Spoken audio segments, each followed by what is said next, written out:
Let me see if y'all can see this. All right, All bet. right, I'm about to go ahead and drop down, bro. I just screamed it to my side, so I'll All come back right, up after you finish. all right. Hold on, how Yeah. I? No, hold on 1 second. So now I gotta get it right.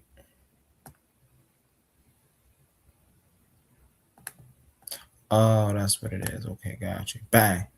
All right. So practical information is the Titan's greatest weapon. All right. So when I put this together with the Titan family in mind. Let me first start there. When I put this together with the Titan family in mind, speaking to us as intellectuals, right? And the goal for our community is to get sharper, not only in the information that we bring forth, but the way we live our life. So I put this presentation together with that in mind. So let's get into it. Practical information is the Titan's greatest weapon. Family, listen and receive these plainly. The practical information is not trivia, it is the map that turns confusion into movement, hesitation into precision, and potential into power. Today, we are not collecting ideas to admire. We are arming ourselves with usable knowledge. Over here, it's a the Titans advantage moving with intelligence, not impulse. So small, precise adjustments, massive results. Y'all see that over there. The arsenal of elevation. Family, this is our armory. These are our repeatable practices grounded in how the mind and body actually work. You will leave this, you will leave with a toolkit, not just inspiration, but a plan, right? So, number one is awareness. Hold on, give me a second.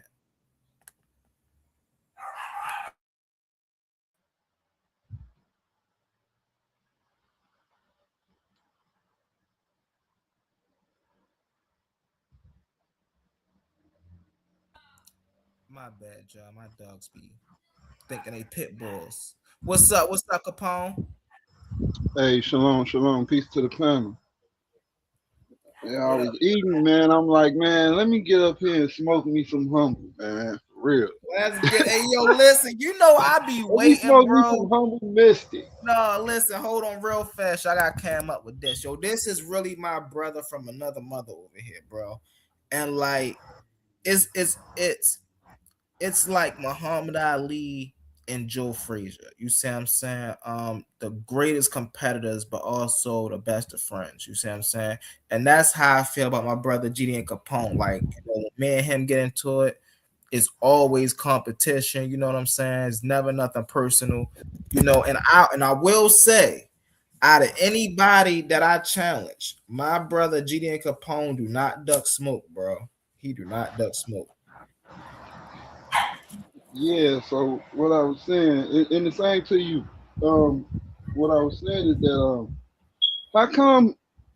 Because this vitriol you have for the Bible, you say it's not our book. It was used to enslave us. So was guns. I don't see niggas putting down guns. You know what I'm saying? Guns was used to we was enslaved at gunpoint. If you follow the indigenous route, you know they enslaved them at gunpoint. Mm-hmm. Another thing, humble. Um, why the Bible can't be true, but you just not rock with it? You know what I'm saying? Why it gotta be false? Why is somebody gonna take all this effort to capture the ancient Near Eastern world in a compilations of books? Why go through all that effort, right? And mind you, the time when they compiled the books, we didn't have access to the pyramid tombs. We didn't have the Assyrian records or of ancient Sumer, right? We didn't have none of these things. That we all those things became available during the 1900s, right? Why? Because the scriptures was mentioning certain the biblical scriptures was mentioning certain landmarks, geographical locations. You know what I'm saying? And then people started to excavate You know what I'm saying? This opened up the whole new field of archaeology. So give the Bible its credit, bro. We wouldn't know nothing about the ancient world if it was. We wouldn't even know about the Egyptians, probably. Well, that's a tough step. But I know that the Bible is that it helped them date a lot of the stuff that they excavate. But to answer my first question though, why the Bible can't be true and you just not rock with it because of the slave Bible narrative or something? You muted.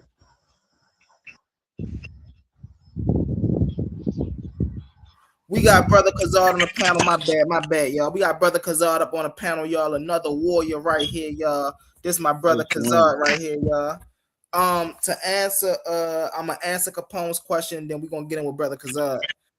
So the reason why the Bible can't be true and I just not rock with it is for the simple fact that the Bible is not true, right? I don't just rock with the Bible just because I don't rock with the Bible.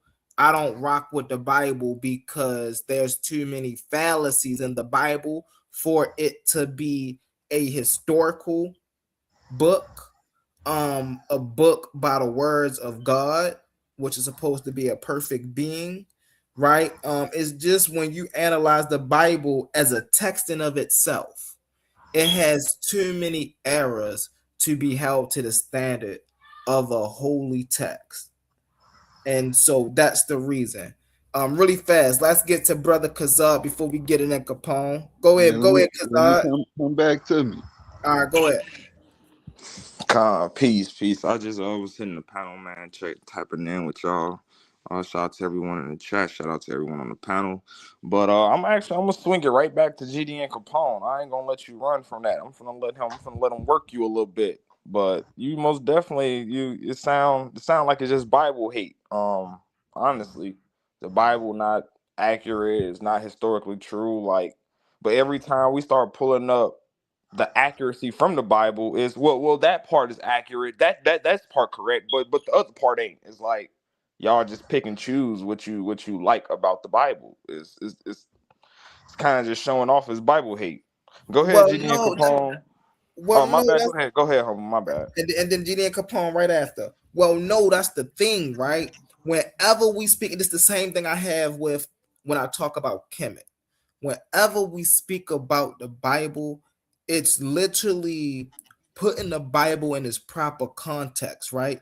That's making sure people really understand that the Bible is not a history book, right? Now, when we talk about the things that are actual in the Bible, we have to understand we're talking about later editorial write-ins, right?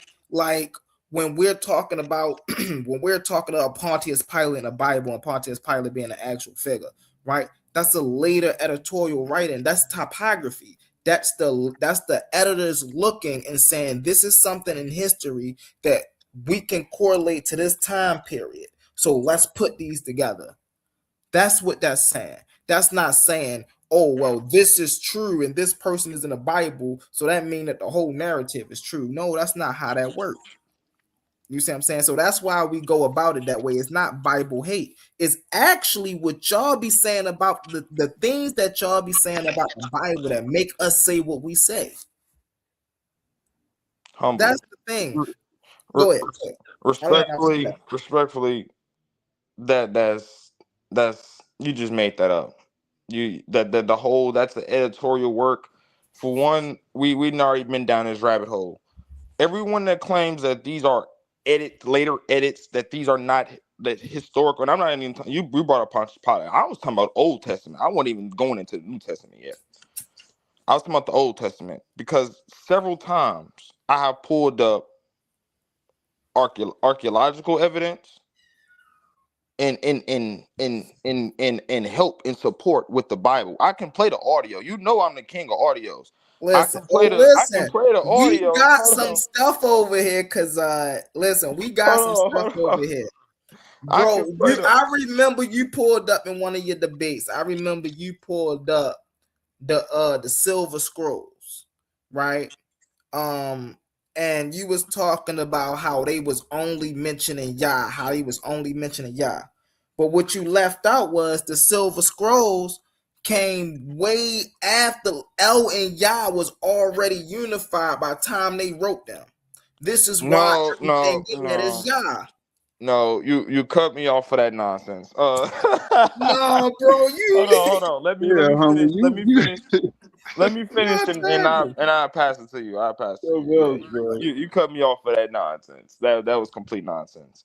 Like I was trying to say, I can literally play the audio where y'all were literally we on a HOK, and y'all saying the Bible is not historical. I pull up an archaeological. I pull up an artifact, we read from it, and I ask the question, where is this history except for in the Bible? And you know what y'all said?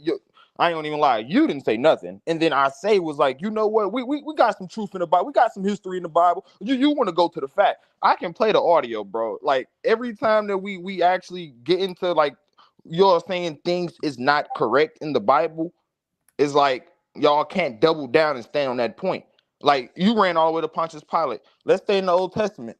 You saying things in the history of Israel is inaccurate, and all those are all editorial updates.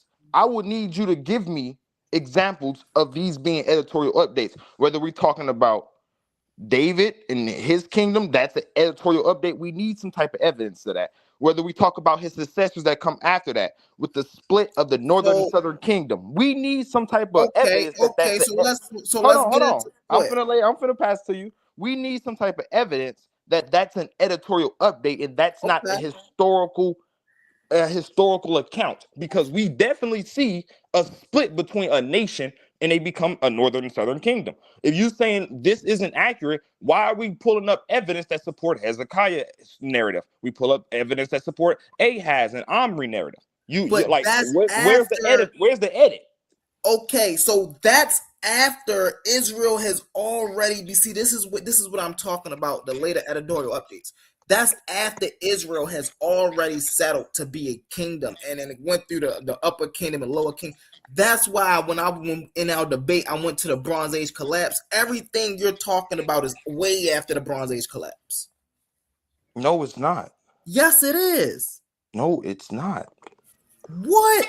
So you saying Upper Israel? No, he's not saying that. Before the Bronze Age collapse. He's not saying that. Humble. You said everything I mentioned is after the Bronze Age collapse. No, it's not. David is a late Bronze Age character. I am not putting David in the Iron Age. Yeah, that's the late Bronze Age. The Bronze Age collapse is the late Bronze Age. No, the late Bronze Age collapse is what goes into the Iron Age. You have what's called the early Bronze Age, the middle Bronze Age, the late Bronze Age. Then you have the late Bronze Age collapse, which goes into the Iron Age. What are you talking about? So if David is before the late Bronze Age collapse, what are you talking about? How is David before the late, or how is David in the late Iron Age? Right? I didn't put him in the Iron Age. Hold on. How is David in the late Bronze Age when the children of Israel, when the people known as Israel, did not emerge until after the Bronze Age collapse? That's incorrect. Now you have to show me primary evidence where that's incorrect. First of all, I already showed this. I'm gonna give you two examples, right? I'm gonna give you two sources, and we can go deeper into this, right? First source, when you get into the Moabite stele, the Moabite stele tells you Israel came into the promised land in ancient times. He wrote that in the Iron Age. When is ancient times if they're already in the Iron Age? They wrote that in 800 the Bronze Age is before the Iron Age. So and he's in the Iron Age. You just shot yourself. You just shot yourself. The artifact telling you Israel is already in the promised land in the Bronze Age. Ancient times. If I'm in the Iron Age at the 850 BCE, and I'm telling you ancient times. How ancient far back do I have to go to get into ancient times if I'm already in the Iron Age? That's not what that's saying. Yo, you take a So I got it right here. Hold on. Let me say this. I got it right here saying The Thank you late so Bronze much. Age collapse was a period of societal collapse in the Mediterranean basin during the late 13th to the early 12th century BC. So that's the period that y'all talking about. So we don't get that confused. Early 12, late 13. So Late that's when we 13th, get early what? 12th. So let me help you out with some artifacts. We find what? The Amarna letters in 13. What is this? 1350. Is Israel mentioned in the Amarna letters? You find the Amarna letters. Hold on, they Is wasn't called Israel Israel yet. mentioned in the Amarna letters? They wasn't called Israel yet. You No, I find ain't know the they wasn't called Israel. They wasn't hold there. on, humble. Let's just walk with me real quick. You got the Amarna letters. I'm just listing some Bronze Age artifacts. Late Bronze Age collapse artifacts. You have the Amarna letters. And you have the Mer Impeta stele. Then you have Which is the first time of Israel the dream stele, right? You have the dream stele, and it's one What more. period is that? What period is that? So the Mer Impeta stele. No, the dream stele. The dream stele is Bronze Age. Dream stele is before the Amarna letters. Before them, so it don't have Israel in there either. So go ahead. But the dream stele show you that the Pharaoh wasn't the firstborn son, and that's right. No, we ain't getting on important. that. We looking for Israel. You're saying Israel is in these what places you, during this but time. look, what you looking for? You can't be looking for something that's not named that yet. They not named Israel. They haven't became a nation yet. What time? Okay, so hold on. Time out. Answer this question, Capone. What time period did Jacob live? Jacob is about Jacob. So Jacob is Jacob like 1600. Cause I got Jacob's about 1600 BCE, right? Yeah, about 16. So that means that Israelites should have been Moses around 200 years from Jacob. I okay, believe so that means that Israelites should have came into existence 1615. But they're not called Israelites. That's not what your Bible says. Hold on. But listen. Their descendants are called Israelites, bro. Their descendants. This is why because they had to come up. When Jacob was called Israel, right? And he settled in the land, right? Was the people of that land not called Israelites? But you moving the goalpost. How am I moving a goal? What? Because we talking about the Bronze Age collapse and artifacts, and now you're going all the way back to Jacob. I'm taking you to what your can't Bible find the is name saying. Israel, and that's a problem for you. Okay, so here's the issue. Let me cam up when I say this. So we do have the name. Hold on. I'm gonna go right back to you. I'm gonna go right back to you. So here's the issue. On one hand, on the Bronze Age collapse, you have Israel becoming one people from two distinct cultures, right? This happens in 1208 BCE, right? By 500 BCE, you have a complete merging of these two cultures. Hold on. I'm gonna give it right back to you after this. Hold on. Now, in the Bible, you have a story where a man by the name of Jacob wrestles with a god, right? And this god knocked his hip out of place. After this happens, what do this god do? He named this character Jacob, or this person Jacob. He renames him Israel, right? Mm-hmm. Now, what does this person Israel do? So hold on. He's settled in the land of Canaan. So let me ask you a question. Hold on. Let me ask you a question. So when when he's named Israel, is his kids born already? Or is they born after his name is turned to Israel? They're born after, I think. No, they're born already. Oh, so they was Yeah, born they're already. born before So they was his left. cousin They left Israelites or not? Laban them. So he left with his wives and his children. Okay, he left with his wives and his children. Yeah, so Okay. that's what I'm saying. So they didn't take up their descendants for a callback to their ancestor Jacob. Start calling themselves Israelites. Okay. So here's the point you missing, Capone. The point That's you're all. missing. No, Hold that's on one that's second. the point. So Hold what's the on, calling them hold was on. not So, called Capone, real fast, I'll Israelites. get right back Hold to on, you, bro. hold on. Listen. The first generation, they was not called Israelites. We have nowhere in the biblical text says that Jacob's first generation was called Israelites. So what that text talk about? It don't. I just made my statement, humble.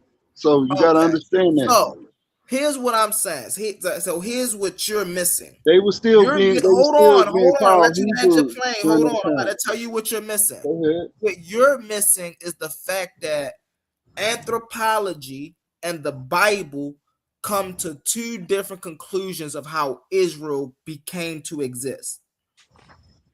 Two different conclusions. Hold on. See, you moving the goalposts again, man. I'm not. That's what we've been talking about. You going into anthropology?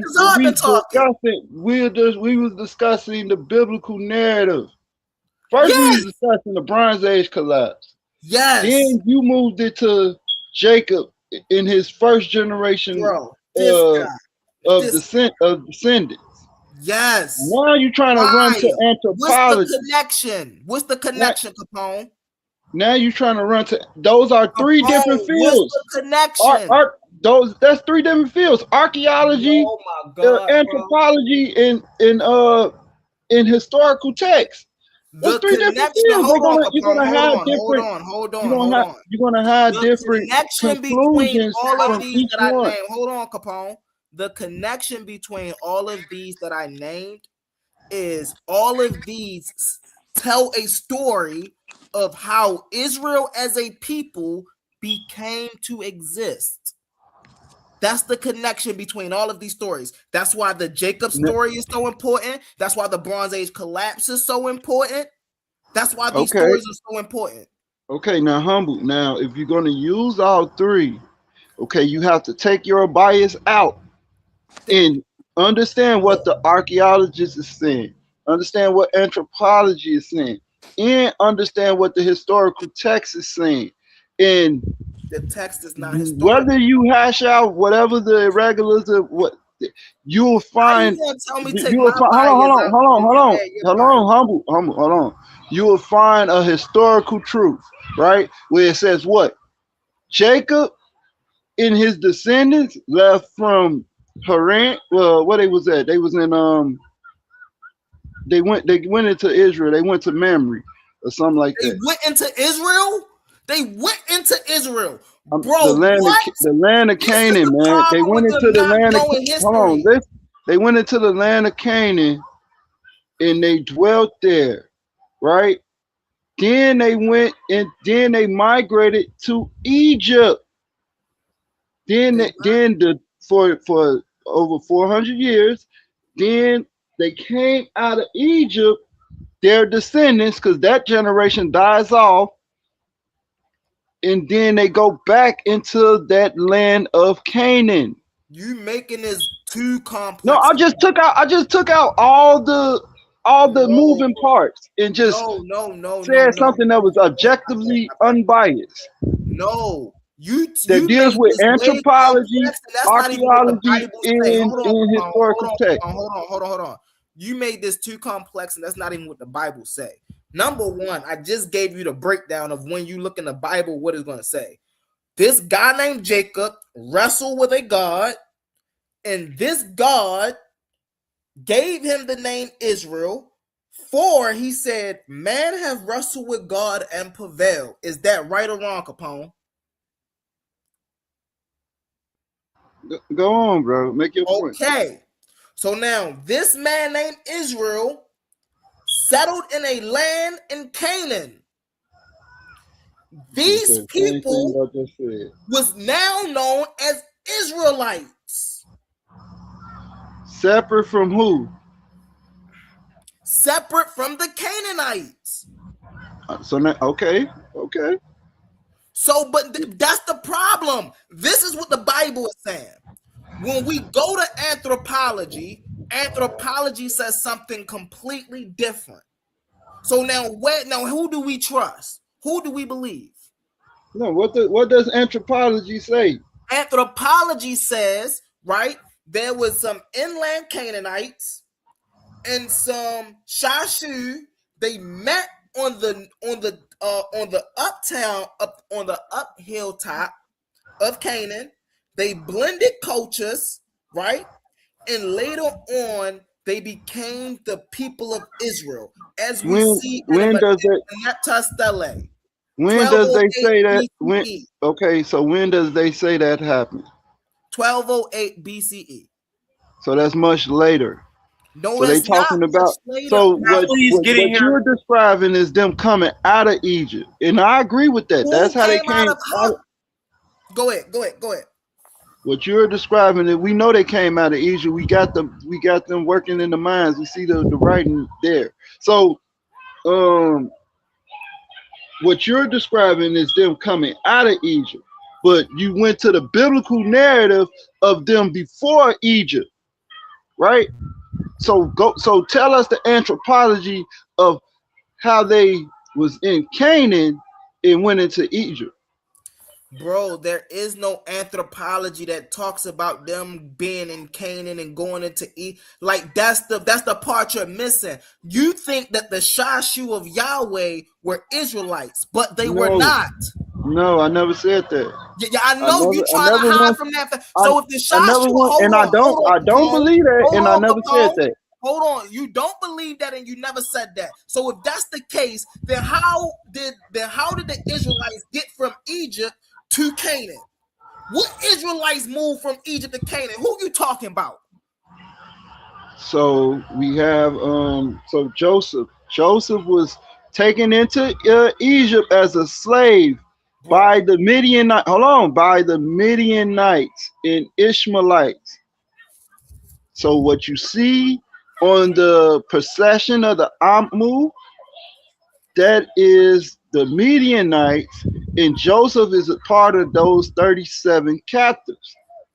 Now, from that point on, probably like say 20 years later, I think, then Joseph bring his whole family into Egypt, and they settled in the land of Goshen, which what archaeologists is calling Avaris. And it's they have a tale there. It's called Tel El Daba. It's in the delta in Lower Egypt. Can you answer this question for me?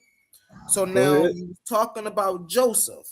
Now, if I'm not mistaken, are you talking about the same? This is the same Joseph who reigned in a certain part of Egypt, right? Yeah, and Joseph is hold on one second. Hold on, I just need to say this. Because this. Can I get into after this question? First generation from Israel, from Jacob.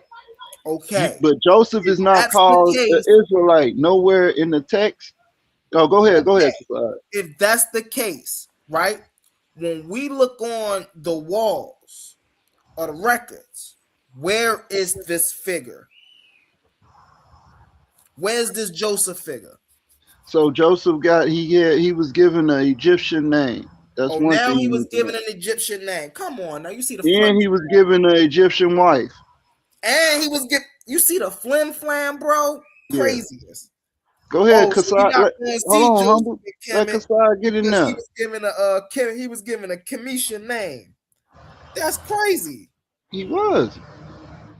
So, matter of fact, so who was the Pharaoh that he was interpreting dreams for? Who, Joseph? Yeah. Wait, hold on. Let Kasai go because he probably be in and out. Go ahead. Finish because I accidentally closed what I was going to do. No. Me and Humble can pick it up whenever. Get in there, bro. Are you good? Because I'm telling you, because I gotta pull something up real quick, because I closed it out on Alright. accident. So yeah, y'all go back so it won't be dead. All Yeah, right. y'all finish. Y'all. So the reason I asked him that question So is because they can always go, and the Bible is always their primary for this. Oh, well, Joseph was in Egypt. Joseph was in Egypt. They can't find Joseph in Egypt nowhere other than the Bible because it don't exist. that's not true. That's very true. Not true. We find the Fayum of Amenhotep the third. We see that they build they reroute the Nile from the water the Nile River into this Fayum to stop it from flooding or something like that for the famine. You know Right. what? So you saying Capone And, right and now? hold on. And in the Arabs called that Fayum. I think that's the Arabic way how they say Joseph or something like that, if I'm not mistaken. So you saying right now that there's archaeological and historical proof that Joseph exists?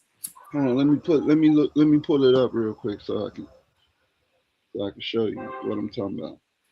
Answer the question. You going into all these other particulars, right? You moving the goalposts every time. How? If it exists, it should be there. If it don't exist, it won't be there. Well, I'm asking you, is it archaeological proof that Joseph existed? Fayum. Hold on, let me put this in. I'm gonna show you what it says, right? Fayum. Right here. Listen. I just want the Titan family know this is all off the dome. You feel me? This is what this is what I do, man. This is what I do. No.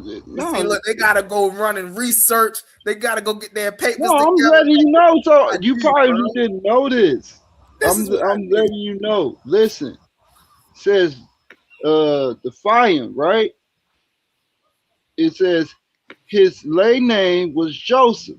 He became a monk of the monastery. I don't know if this is. No, this ain't it. This is something else. But it's a Fayum, and it's like a bay. It's in Egypt. It's right below the delta, right? And it been renamed by the Arabs, Yosef, Bar Yosef, meaning the waterway of Joseph. So right here, Josephus rendered the Egyptian name of Joseph. I cannot what? He brought us Josephus. Hold on, bro. I'm reading this article. Hold on. I can't say his name. It's I can't say the Egyptian name, but it says Fayum, right? It says the Ba Yosef, right? The waterway of Joseph. This is an article 2024 right here. So the Arabs in that region named this waterway in Egypt Yosef by Yosef, which means the waterway of Joseph in their language. Oh, here you go. It says, when in Egypt he was given an Egyptian name, which the Bible states was Zaphanath Paneah, right? Which I narrowed this name down. It means he belonged to the god to the netter Neef. It's Zatanaf Pa'aneya, and it means he who is called the one who lives. Right, but you gotta that's true, but you gotta understand the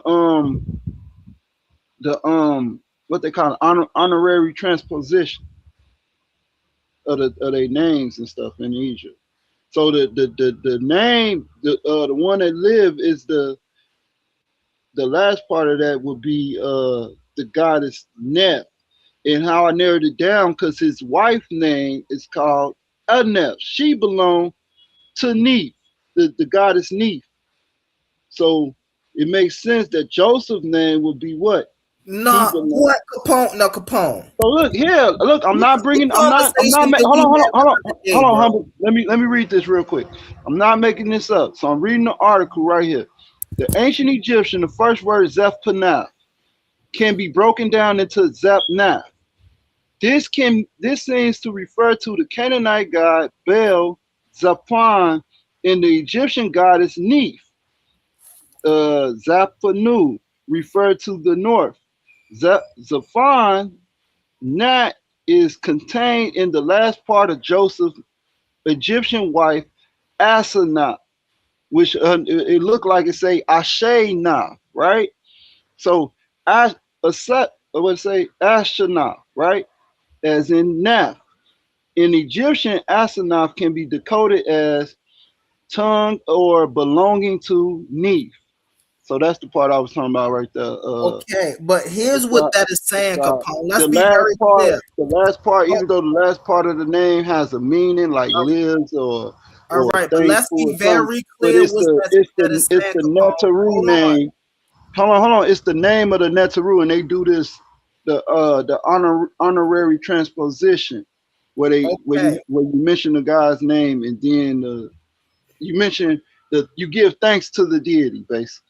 Okay, now let's be very clear what's going on in that description or that article what you're reading. In the Bible, Joseph had an Egyptian wife. In the Bible, Joseph Egyptian's wife have a name, right, that is similar to what you was just saying. That's not saying in no way, shape, or form that Joseph or his Egyptian wife were real people. Let's get that clear right now. I don't know why you're trying to draw on that conclusion because that's not what that article is saying. Wait, what you talking about? Now is what I'm talking about. Hey, yo. Hey, put a 1 in the chat if y'all hear the flim flam coming out of these brothers' mouths, man. It's terrible, man. No, deal with the hold on. Deal with the fact that the Arabs named that bison the waterway of Joseph in their language. So is Joseph not in timeout? Is Joseph in the Quran? Yes or no? If I don't know if he is in, I haven't read the Quran. Yes, Joseph is in the Quran. Yeah, they're both Abrahamic religions. So it wouldn't surprise me that the Arabs, who are Muslims, who are a part of the but how do they find us? Hold on one second. Hold on, Capone. Who Joseph is a part of that Abrahamic religion. Go to a spot and name that place and give it credence after Joseph. Of course they would. Come on now, why would that surprise me, bro? But hold on, humble. But how did they find the exact waterway? You know how many rivers been dried up? Hold on, listen, humble, listen. You know how many rivers been dried up in Egypt? Like you used to have the Wazir River. It was a river called the Wazir at the Asar, right? And that river is now dried up, which it used to run from West Africa all the way through the Red Pyramid, where the Red Pyramid is. Bro, what you said is not making sense. But hold on, but what I'm telling you, hold on, humble. What I'm telling you is, how did they go and find the exact river where Joseph supposed to where him and Pharaoh had rerouted the Nile? That's not what that said either. Yo, how you gonna read an article and then you don't even try to put the perspective? Oh man, that's not what that article said. That article didn't say that the Arabs came and they found the exact river that Joseph and the Pharaoh rerouted. That's not what that said, man. Yes, it is. No, it's look, not. I'm gonna put the article. Go ahead. I'm gonna let Kasai go. I'm gonna put the link in the chat. You put the link in the back chat for everybody. What's up? What's up? Yeah, cause I made I was trying to reference two sources and before y'all got to go in there. So real quick before I tap back into what we was talking about with the late Bronze Age and everything, and y'all was kind of getting to Exodus. So I really wanted to say this real quick with the Egyptian pharaoh name. So the name of Joseph, as he was pronouncing, Zatanaph Pa'anea, I don't know exactly where the breakdown and the scholarship was coming from with that, and I'm not disagreeing with you, but in the Egyptian sense, right? They actually can show the Hebrew origins going back to the Egyptians' word. The Pa'anea part is the Ankh. The Anea part is how the Hebrews pronounced Ankh. So that's literally, he's literally called the one who lives. The Zatanah part is the one that's is called is the part that's translated as he who is called, and they actually have that in other Egyptian slave documents. They have their regular name, and then they have he who is called, and then they have the Egyptian slave name that the Egyptian slave person was called. So that's where I'm getting, and I got the scholarship behind that. The Egyptian name of Joseph. They actually like Egyptologists actually break this down. So really quick, I wanted to go back into the thing we was talking about, the Moabite stele, and I heard you mention the Meripata stele. So I'm gonna assume, Humble, that you don't really know the scholarship behind the Meripata stele for you to say that there's the Israelites are merging together in 1208 BC. I'm gonna assume that you don't really know the scholarship behind that.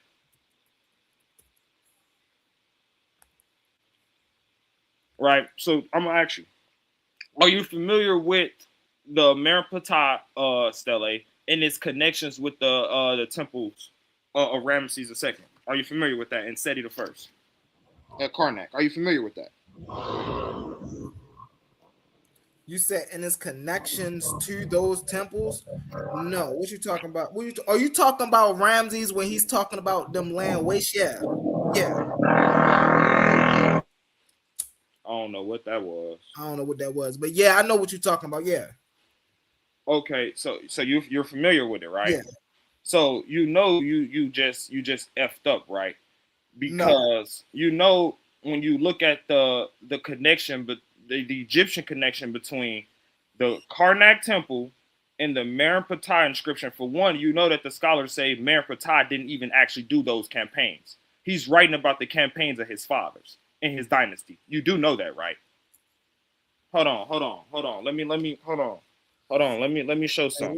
Literally, just let me know when it's my turn to hop back in there. You do know that, right? Like, this is actually coming from the. Hold on. This is actually coming from the books. You do know that, right? What book that's coming from? You do know that, right? Coming from no books and don't tell me no sources. You do know that's coming from. You do know that, right? Nah.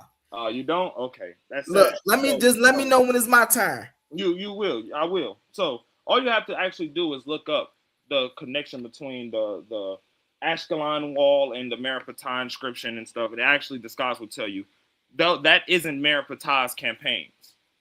Those are the campaigns of his dynasty. He's actually recording what his father and his grandfather did.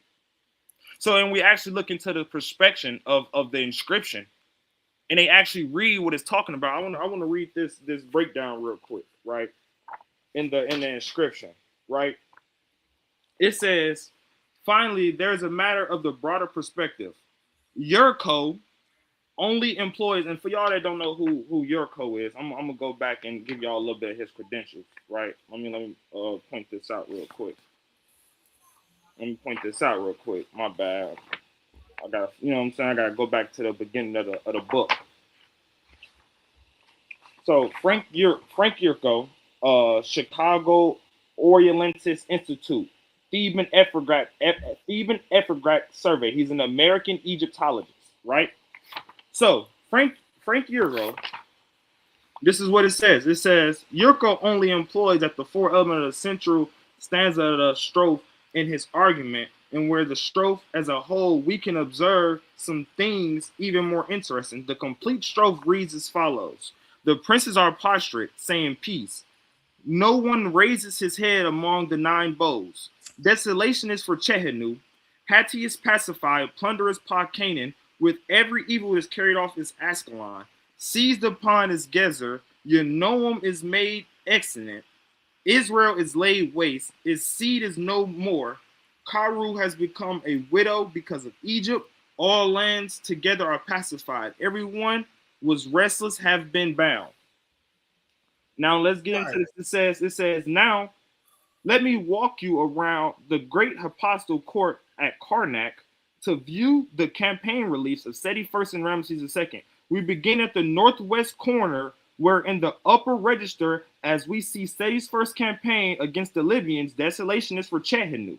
Below that is the register depicted Seti's campaign against the Hittites in Syria. Hatti is pacified. As we walk eastward along the northern outer wall, we find Seti's campaign against the Shasu of the southern Palestine, an attack upon every city of Pa Canaan. Plundered is Pa Canaan with every evil. We literally can walk around the Karnak temple and we can literally see where Meripatah is getting his actual inscription from. His inscription match. I'm not done. You can disagree, but for one, let me finish. And for two, actually bring some scholarship to defeat the claim. I got you. Thank you. Like I hate the denial scholarship. I got you. It says, follow to the left of the treaty. Oh, I'm sorry. Where did I leave off at? Dang, to the right we have. Hold on. Crossing over to the southern side, the Hypostyle Hall, we reach the Hittite treaty wall. To the right, the treaty, we have the registering depicting the taking of Ashkelon, carried off as Ashkelon. Followed to the left of the treaty by another under siege. Gezer is seized upon as Gezer, and above that a third city. Yenoam is made extant, is non-existent. I try to tell him I'm pretty sure he's not familiar with the scholarship behind the actual Meripatah stele. And then I want to get into something really quick, because when we actually look at the Meripatah stele, Israel isn't mentioned as in a small entity. I'm telling you, I'm not mentioning some that I don't got the scholarship behind. So last thing I want to get into, hold on, no, it's two more things. I'm gonna share my screen real quick, because he tried to mention the time frame in his chronology is incorrect. When we actually look at that wall, they're fighting against an Israelite chariot force. Israelites don't have chariots until the United Monarch period. So when Meripatah and Ramesses and them are mentioned that they're fighting Israel, they're not fighting against a tribal or a broken up group of people. They're fighting them after, or at least during or after, the United Monarch period. That's what the archaeology says, and that's what the actual narrative and story says. They did not have chariot forces until the Monarch period. They literally tell you they can't ride horses. When they go against chariot forces, they lead them up into mountains and stuff and make their chariot forces immobile. And then what they do, they burn the chariots because they can't use them. And so I tell you, you don't know history, you don't know the Bible. So let's get into one more thing. I'm finna share my screen. Let's share my screen one more thing, because I kept asking him about the Meshe Stele, which he never can answer. If you could just share my screen real quick.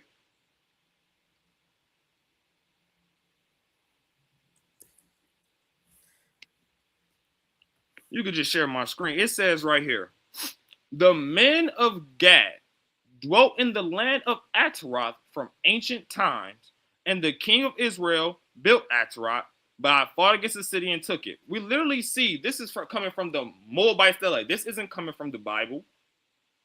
But every time I ask them about this, you know what they do? They can't answer it, because where is the history of the men? Ataroth is Moabite territory. Ammonite territory. Where anywhere in history does it account the men of Gad coming and taking Moabite territory, except for during the conquering, after the Exodus? Let's get into something real quick. I'm going to share this, and then we're going to pass the floor.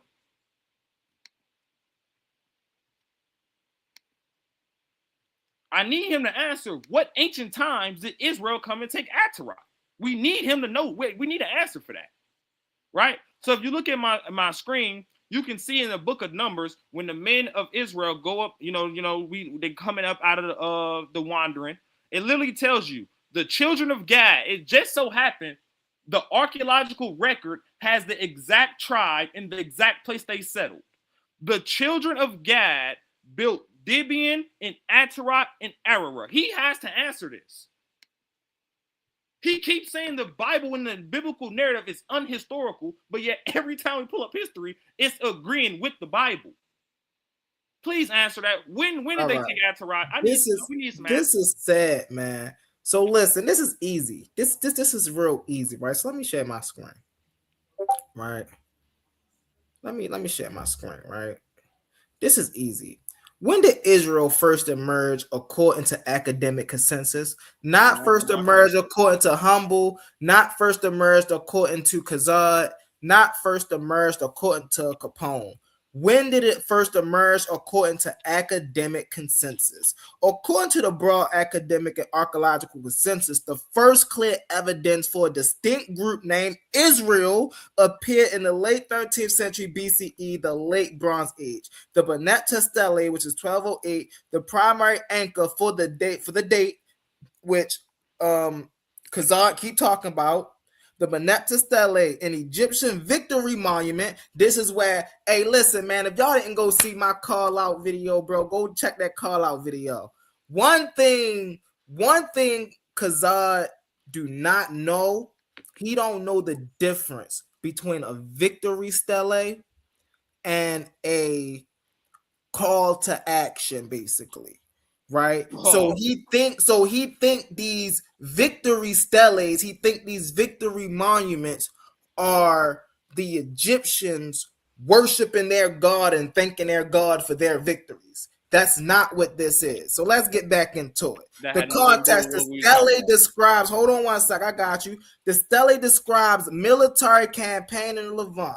The significance, while the other groups mentions like Ashkelon, which he mentions, or Giza, right, are written in the determinatives for city-state, the word Israel is written with the determinatives for a people or an ethnic group. So this is the first time in history do we see a ethnic group by the name of Israel anywhere in history. This suggests that this is the first time, as I just stated, Israel was a tribal confederation rather than a settled kingdom with a centralized capital. This right here smacks all of them in the face. Because what Kazar just say before he landed his plane? Oh, and I can also show how, and during that time, Israel was a solid, was a kingdom. They was large. They wasn't small. No, man, this right here shows you that they were a small confederation, not a state. Let's see the archaeological indicators, right? Beyond the stele, archaeologists also shift to material culture and central highlands of Canaan. Didn't I say that? During the Iron Age, 1200 to 1000, the settlement patterns after the collapse of the Bronze Age states hundreds of small, unfortified villages appear in the highlands. These settlements are characterized by 4 room houses, a specific agricultural style, the Israelites' house,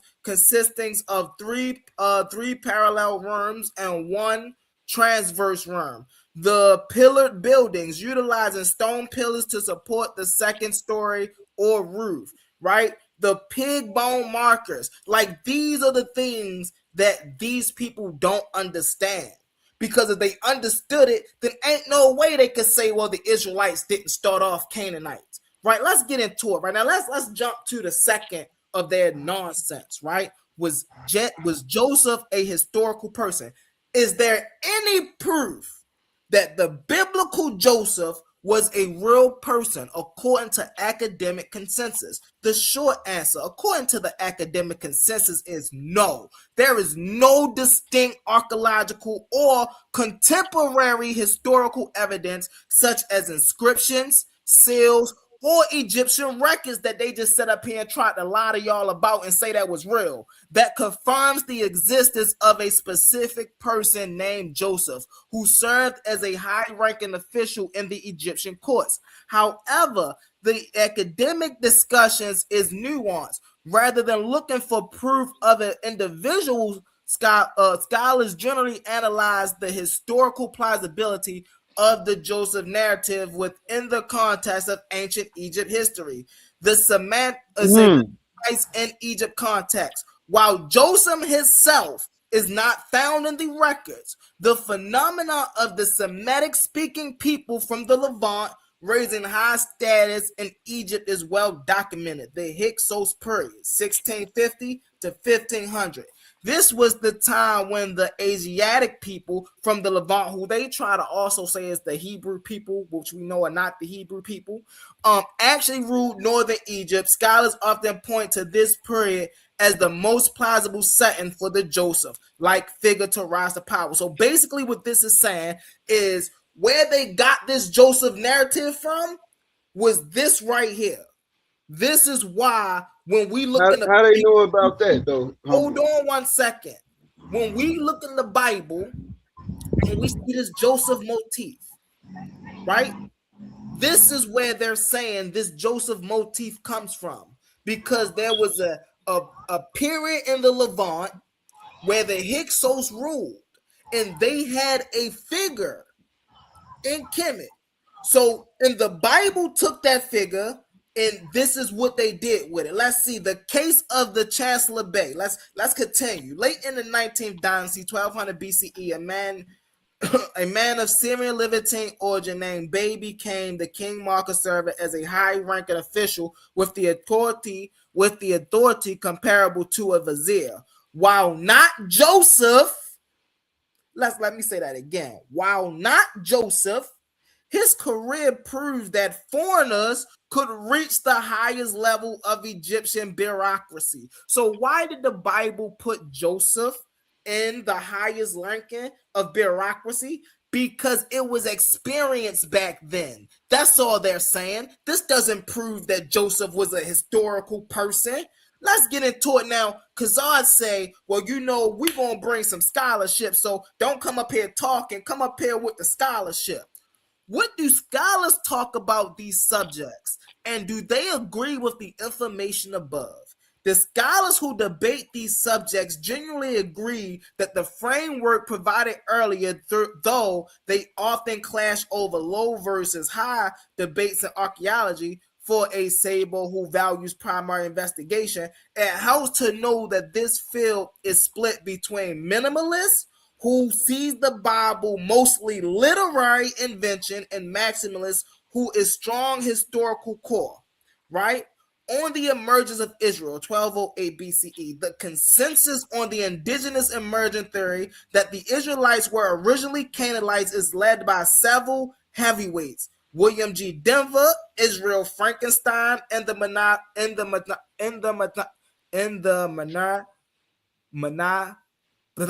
Stele consensus.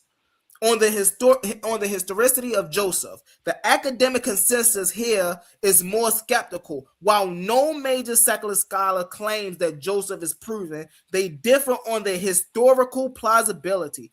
Donald B. Rayford and Kenneth Kitchen, a maximalist Egyptologist, he disagrees with Rayford. Kitchen argues that while the lack of proof of Joseph is detailed, the detail of the story, the likely price of slave, or the presence of Semitic officials in the Middle Kingdom are remarkably accurate for the second millennium BCE. He points to the record of the Asiatic Semites holding a high official to Egypt to prove the story's realism. So that's what they show, the realism of the story. Not the character was real. He agreed that the character is not real, but he disagrees on the realism of the story. Let's get into it, man. So these scholars are people who not only work. Let me stop sharing my screen. So what I've just presented to the people, right, is not something that Brother Humble Mystic is just making up out of his head, right? I'm showing evidence, primary evidence, that these people are going over there doing excavation and bringing back. And like Shaka almost always said, our job is to let the evidence have the last word. The evidence say the early Israelites were Canaanites. The evidence say Joseph did not exist as a historical person. It doesn't matter what these black Hebrew Israelites want y'all to believe. The facts are the facts. And hey, listen, unless they bring some other facts, they have no win in this fight at all. This is a slaughter, my family. This is a slaughter. 2-on-1. Hey, y'all better go get some help. You done? Gotta go get some help. Humble, you done? I'm gonna be quick. Let me say something real quick, Gideon Capone, please. Hey, that man went on for damn near 15 minutes and didn't address nothing. and didn't address nothing that I said. You try to just Gideon Capone, you still didn't really address what he said, bro. I literally brought up the Moabite stele, which is not nothing has. It's literally an archaeological artifact. It's an artifact. It records Israel came in at ancient times and took their land. You did not address that. No, it does not. Bro, stop lying here, bro. Look. Let's stop playing humble. Where in the Moabite stele when you was just reading, did you say Israel came in and stole that land? Stop lying. Where you say Israel came and stole that land? You said Gad. You said Gad, and that's out of the Bible. Can you stop lying now, humble? He said I didn't say Israel. He just said now I said the men of Gad. Who is the men of Gad? Oh, now you, bro. Who's the men of Gad? Come on, my guy. Come on, y'all see all these semantics they try to play. Hey, can you answer one question directly, please? Who is the men of Gad? I don't know because they never exist. Oh I don't know. My effing God. Hey, look. I'm gonna help him out. Can you just share my screen, bro? Because I got you. I'm gonna share your screen. I got you. This is just sad, man. This is just sad. And he bringing the Bible. This is terrible, man. This is sad, bro. This is sad. So he act like he don't know what's going on. Like he's sitting here playing. When we look at the Moabite stele, it's talking about the Israelites. It says, look, for he saved me from all the kings and made me enjoy the sight of my enemies. Omri, king of Israel. He's sitting here playing like bro. This is why I get frustrated with this, and then we got to start yelling. Okay, now when is this dated? Let me finish because you went on for 15 minutes and you didn't address nothing I said. Now I asked you to answer me directly, and then your answer was I don't know, bro. There is no other group of people. You know what? We know he's talking about Israel. Everyone in the chat know he's talking about Israel except for Humble. The men of Gad dwelt in the land of Atarat from ancient times, and the king of Israel had built Atarat, and I fought against the city and took it. So, like, what is we talking about here? He's trying to. You said this is the Moabite stone, right? Stop humble. He's trying to disassociate the men of Gad as if that's not a tribe of Israel. Like, it's ridiculous. Because he just don't want to accept the fact that he's just a Bible hater at this point. This is literally what we mean by this is just Bible hate. There are y'all be spitting that misinformation. The sources in his face, the historical data is in his face, and he's denying it. That's called denial scholarship. Now let me pause and go into something else because he didn't address nothing about the Moabite stele, so we finna move on. Hold up, answer the question. Now we get like I mentioned with the merit. Now he's being disingenuous, right? So I go back here and do some quick research. Interrupt you. Go ahead. I got you. Even though the whole time I'm like, what does this have to do with what I said? You didn't address it. Now, once again, he didn't address the scholarship. I literally gave him the scholar's name, which he can go and fact check, and then he can go and fact check. Do other scholars agree with this? He tried to talk about I don't know the difference between a call of war and a victory stele. Bro, I literally just explained to you and broke it down scholarly how the scholars interpret the Merenptah stele. It's the victory of his dynasty. Those aren't his direct campaigns. Some, they might attribute like the last line or something to maybe him, but they know those campaigns that he's documenting in the Merenptah stele aren't his. Those are his predecessors. And then when we bring up the context and what the Merenptah stele and stuff is talking about, that isn't a tribal group of people.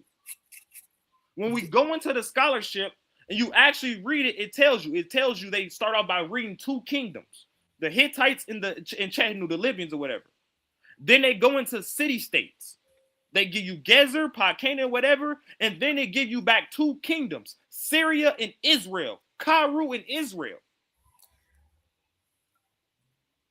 This is what I'm telling you. I'm sure he. Let me know when it's my turn, man. Let me know when it's my turn. Are you familiar with the scholarship on this? And two, you honestly, Humble, you're not ready for a chronology debate. All You're right. not ready. Let me know when it's A1, my turn. I will. A1, I've been trying to maybe you can hit up Court and get him on the line. I've been trying to get in touch with him about the chronology thing. He hasn't gotten back to me. So When you message him right now. yeah, maybe I've been trying to set up a show with him to get the chronology thing going. I can make that happen for you. I'm messaging him I now. appreciate you, because I see I just gotta smack somebody upside the head with the chronology thing, and for somebody else to He understand. ain't even right with the chronology. That's the issue. Listen, we started off at the Bronze Age collapse, trying to prove when did the people of Israel come into existence, right? So he talking about I didn't address the Moabite stele. How did we get from 1208 BCE and before to 900 BCE and after? So you're gonna act lost right now. Okay. So for the now, people, no. so So now for the we people trying to find. No, hold on. It's No, my you turn. wanna act It's my lost. You turn. wanna act Hold on. lost. You had your turn. Okay, So then you want to act lost. Okay. we having a conversation of the origin of Israel, and You gotta we're buy looking. something. They're trying to say that it was before 1208 BCE. So then here he's going to bring me something that proved their existence in the 9th century BCE. The 9th century BCE is way after the 12th and 13th century BCE. I'm looking for something before the 12th, the 13th, 12th century BCE. I don't understand. Hey, hold on, but humble. The Misha Stele or the Moabite stone, it says that some people entered into their land in ancient time. And now if that's being written in the 9th century, what can we calculate as ancient time? Thank you. I've been asking him this whole time, and he refused to actually answer the question. When did this happen? When did these people of Gad and Israel that artifact, that primary source, the Misha Stele is a primary source, and it's talking about a callback to ancient time. So ancient time has to be like what? Share my screen. 500 to 1,000 years, right? So now I gotta share my screen. So this right here is what Kazad put up on the screen. Is this the Moabite stone? Yes, this text image right here is indeed translated of the Moabite stone known as the Stele. Specifically, the images show 6 line out of 14 inscriptions. This critical archaeological artifact is dated to approximately 840 BCE, written in the Moabite language, which is nearly identical to Paleo-Hebrew. Why this text is historically significant? For the Saber intended to the empirical truth and primary records, this stone is the holy grail because it provides perspectives outside of the biblical narratives that correspond with historical figures and tribes. Mention of Omari, right, in lines 7 and 8. This text especially names Omari, king of Israel, who is recorded in the book of Kings. It confirms that Omari had conquered and oppressed the Moab for a period of 40 years. The tribe of Gad and Times 10 highlight the sections in your images. Fascinating. The men of Gad dwelt in the land of Amorite in the ancient times. This is an external, non-Israelite confirmation that the tribe of Gad was an established entity in the Transjordan region during the 9th century BCE. So we ain't talking about anything before the 12th century BCE when we talking about the Mishnah or the Moabite stone and the Mishnah Stele. So this right here does not talk about, hold on one second, I'm gonna land my plane right here. So when I say the Moabite stone don't talk about anything that's dealing with the origins of the Israelite people, it's because it's way after the 12th century BCE. And what happened on the Moabite stone did not happen before the 12th century BCE. It happened in the 9th century BCE. Let's so get hold this. on. So humble. I'm not ready for a chronology debate, and he don't even know chronology. Hey, humble. So ask ChatGPT to examine that line where it says the man of God and break it down. It just showed it. It says what does ancient times mean? So why does it say ancient times? Down for you. Let me share my screen. That means before. That means before. So if that's 850, they ancient time. That means before. Go ahead. It say the tribe of Gad, line 10. You said ask it to break it down, line 10. Yeah, I'm talking about do a whole analysis on that Okay, one don't worry about passage. it. Watch this. Watch this. Bang. There Do you a whole go. analysis on it. Got you. No, not on that part. Just the part that is the sentence. Just that quote right there where it stop at times. Where Do it stop do at times. Got you. yeah. Hey, Humble, in your own words, you terrible, yo. I'm trying to tell you, bro. You Terrible, just as bad, bro. This is crazy. Hey, I fucks with Hey, you, yo. Humble. You trying, bro. You trying. I fucks with you. I just want to know what do they mean by ancient time right there? Do they mean 40 years ago? 50 years ago? They gotta mean it gotta be some odd generations or centuries if they talking about ancient time. What's ancient time in America? We probably say what pre-colonial? Let's see what they mean by ancient times right here. Yeah, let's see. In the context of the Moabite stone, 840 BCE, when the king Mishnah uses the phrase from ancient times, Hebrew Moabite root LM or Lem or Olem, he is Oh yeah, that making mean a old. specific political territorial claim. He making a territorial claim. In Northwest Semitic inscriptions, this phrase usually implies as far back as memory goes.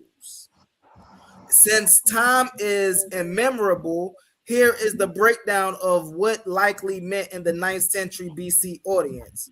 Pre-monarch presence. The Mishnah is acknowledging that the Gad did not just arrive in the recent conquest by King Omri, but calling their residency ancient. He admitted that they were already settled in the Transjordan era, at least the Jordan River, as long before King Omri dynasty of Egypt rose to power. This aligns with the biblical position of Gad on the tribes that settled there inherently early before crossing the Canaan proper. Drop a bomb. Drop a bomb. Drop a bomb, right? Are we dropping a We're bomb? done. Time out. We're Time done. out. I don't want to How go back. will we drop? Nigga died his own source, man. Listen, how are we dropping bombs? That makes you a right? pseudo. We're done. Hold on one Cool, second. Hold on one second. How are we dropping bombs, right? When all of this is saying is that there was a tribe of Israelite people in the 10th century before the king of Omri or dynasties before the king Right. Right, Humble. And guess what? We have it. Hold on, Humble. Guess what? Humble, guess what? We have the letter, Deborah's letter, which dated to what? 10th century. So time out. Matter of fact, this is why I like this right here. So it said chronological death. This is let's get into it. To describe it, 840 BCE, ancient likely referred to the Iron Age, 1200 to 1000 BCE, or even a late Bronze Age, right? So now, hey, can I get my bomb dropped? No, Let bro. me get Wait, my hold on, bomb Humble. dropped. Ain't that what this whole argument was Hold about? on. No. Let me get it in real You fast. said prove Israel in the late Bronze Age. You just read it. Hold on, You just read I it. just dropped it for you. Hold on, Capone. Hold on.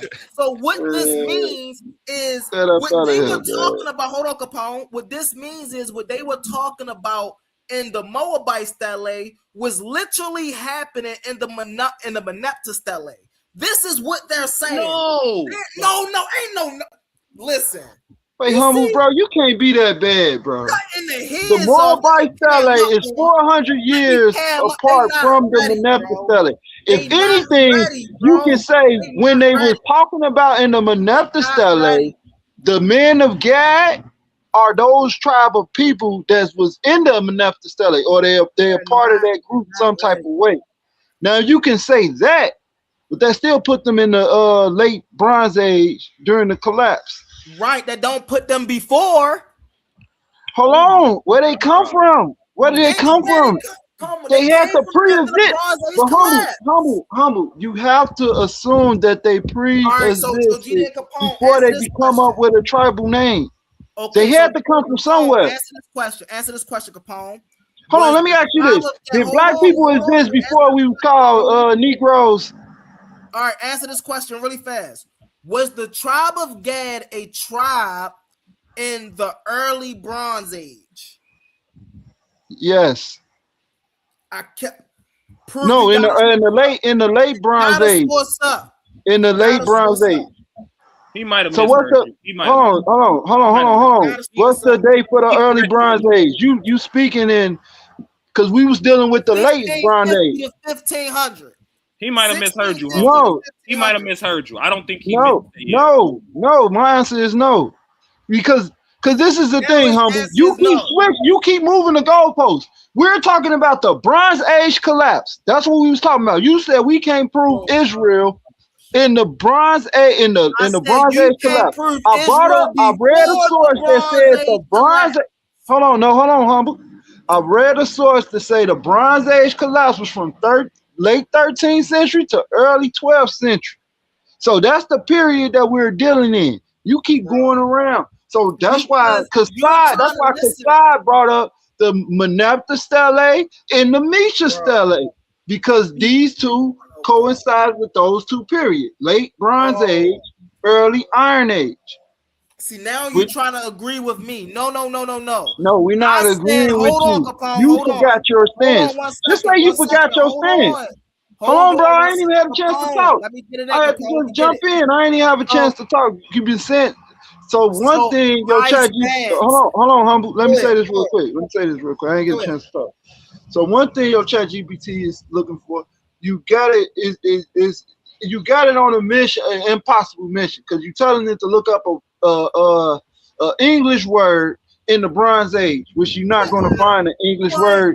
You're not going to find English words in the Bronze Age, Humble. Bro, this guy is terrible, my So guy. First off, what? hold on. It's my turn Hold on. really Your quick. chat GPT said Joseph in English.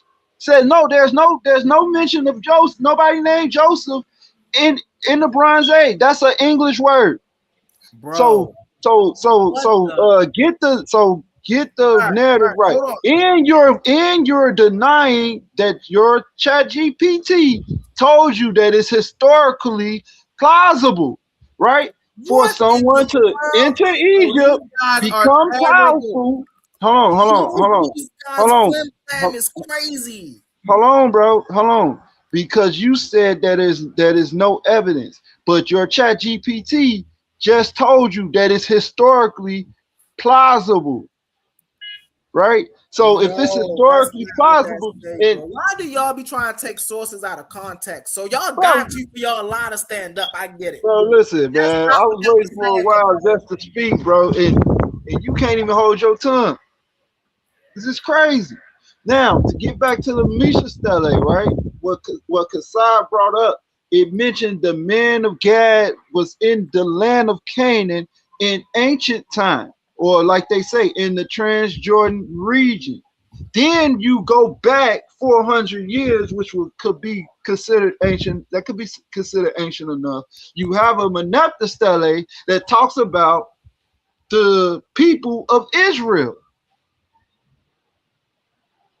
Who are the people of Israel that's mentioned in the Meneptah Stele?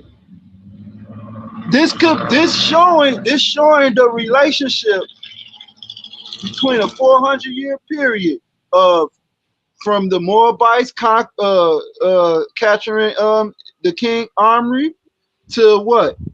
From what? From the period of when Meneptah encountered these tribal people in the land of Canaan. Yeah. Okay. Now, Capone. Number one, my statement was always you cannot show me any signs of Israel before the Bronze Age collapse. That was always my statement. That was always my stance. You cannot show me any signs of Israel before the Bronze, which means you can't show me them in the early Bronze Age, the middle Bronze Age, the late Stone Age, the early. You can't show me them from 1500 BCE on past none of that. You can't show me them from 1300 BCE onward to nowhere because they don't exist. They pop up due to a collapse of power, right? and then they end up in the highlands of Canaan. This is the first time Israel is known as a people. They're not even known as an empire or a city-state. They're known as a people. And then when you bring up the Moabites, Stele, and then you say, okay, well, yeah, now the reference back to the 1200, trying to agree with me again, that fits right back into my narrative. But you can't give me anything before then.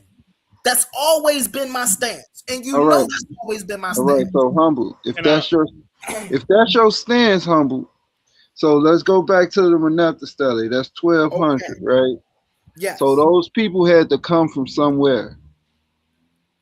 When Manasseh is going through those land, through the Transjordan, he encountered these people. So they had to been already there. Long enough for Manasseh to consider them a threat. That's why he captured them. No, This is all in the realm of logic.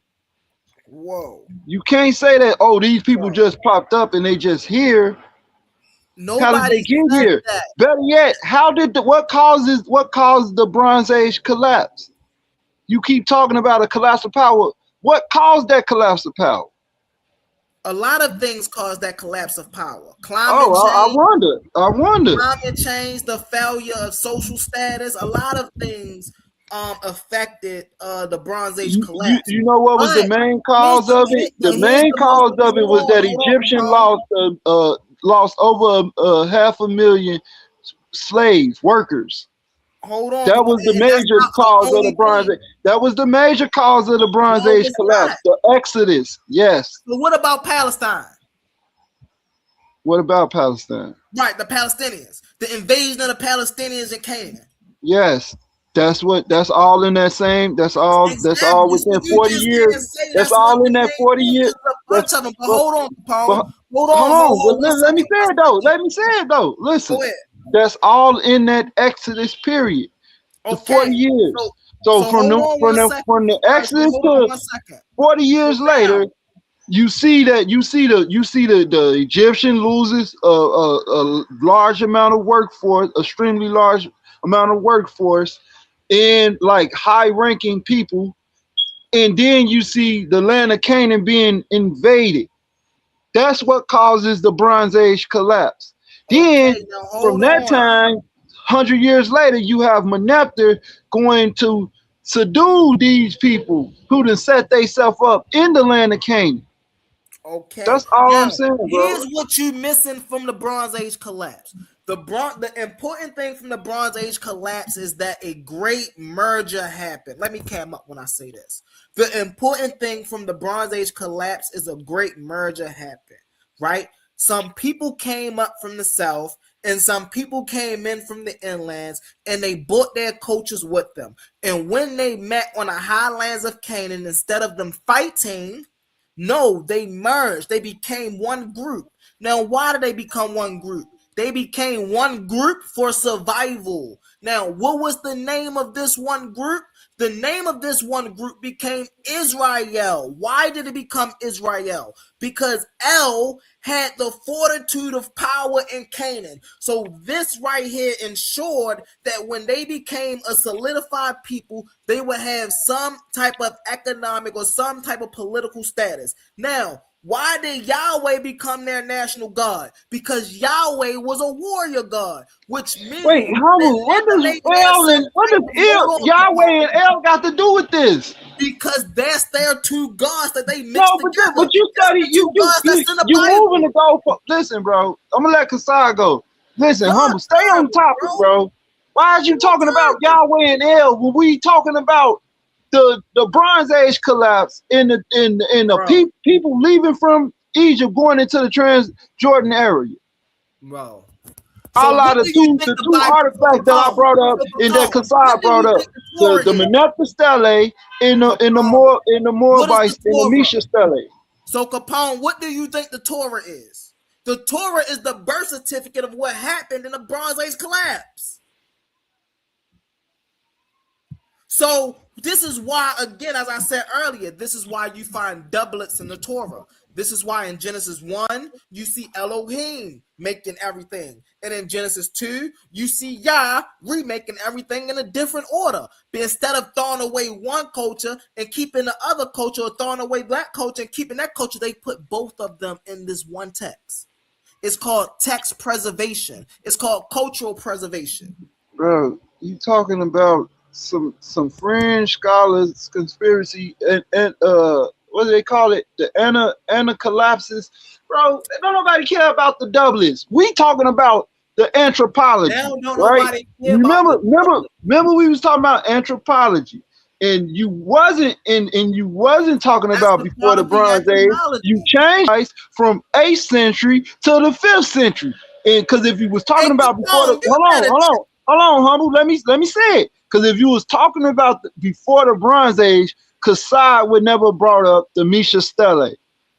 Hey yo, that's a nice try, Capone. I mean, that's before he would never brought up the Misha Stele. Hold on, Capone. That's a nice. He would have brought up. He would have brought up something like the Soler inscription. Firm on the Bronze Age collapse being the reason we have these people called Israel, and we don't see these people called by the name of Israel anywhere before then. You know that's my stance. That's always been my stance.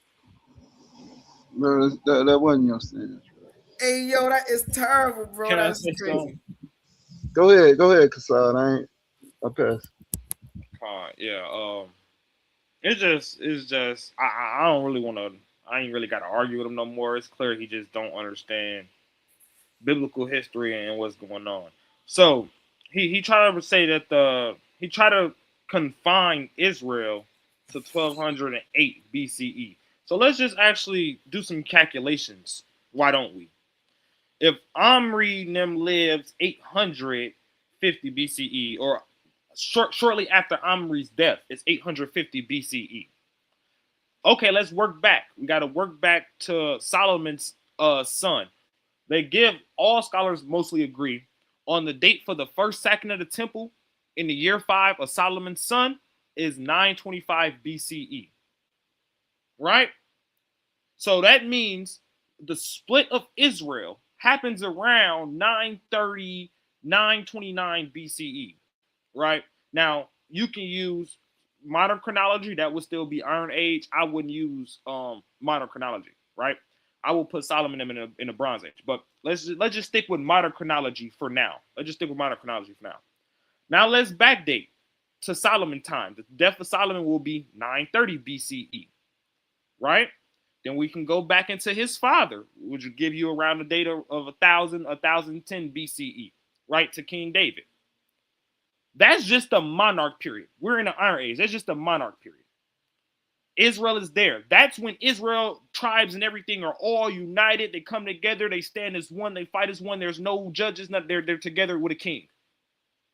Now, if you go back, because it tells you the Exodus happened 400 and so odd years before the building of the temple, right?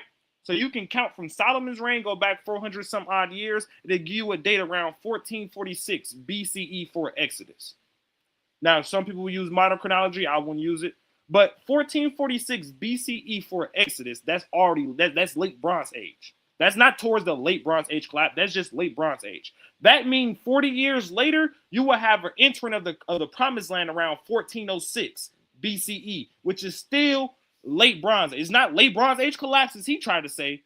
It's still before the late Bronze Age. So even the chronology and what he's trying to input, for one, he's putting Israel and entering at the wrong time frame. He keeps trying to put 1200 when the date will actually be 1400.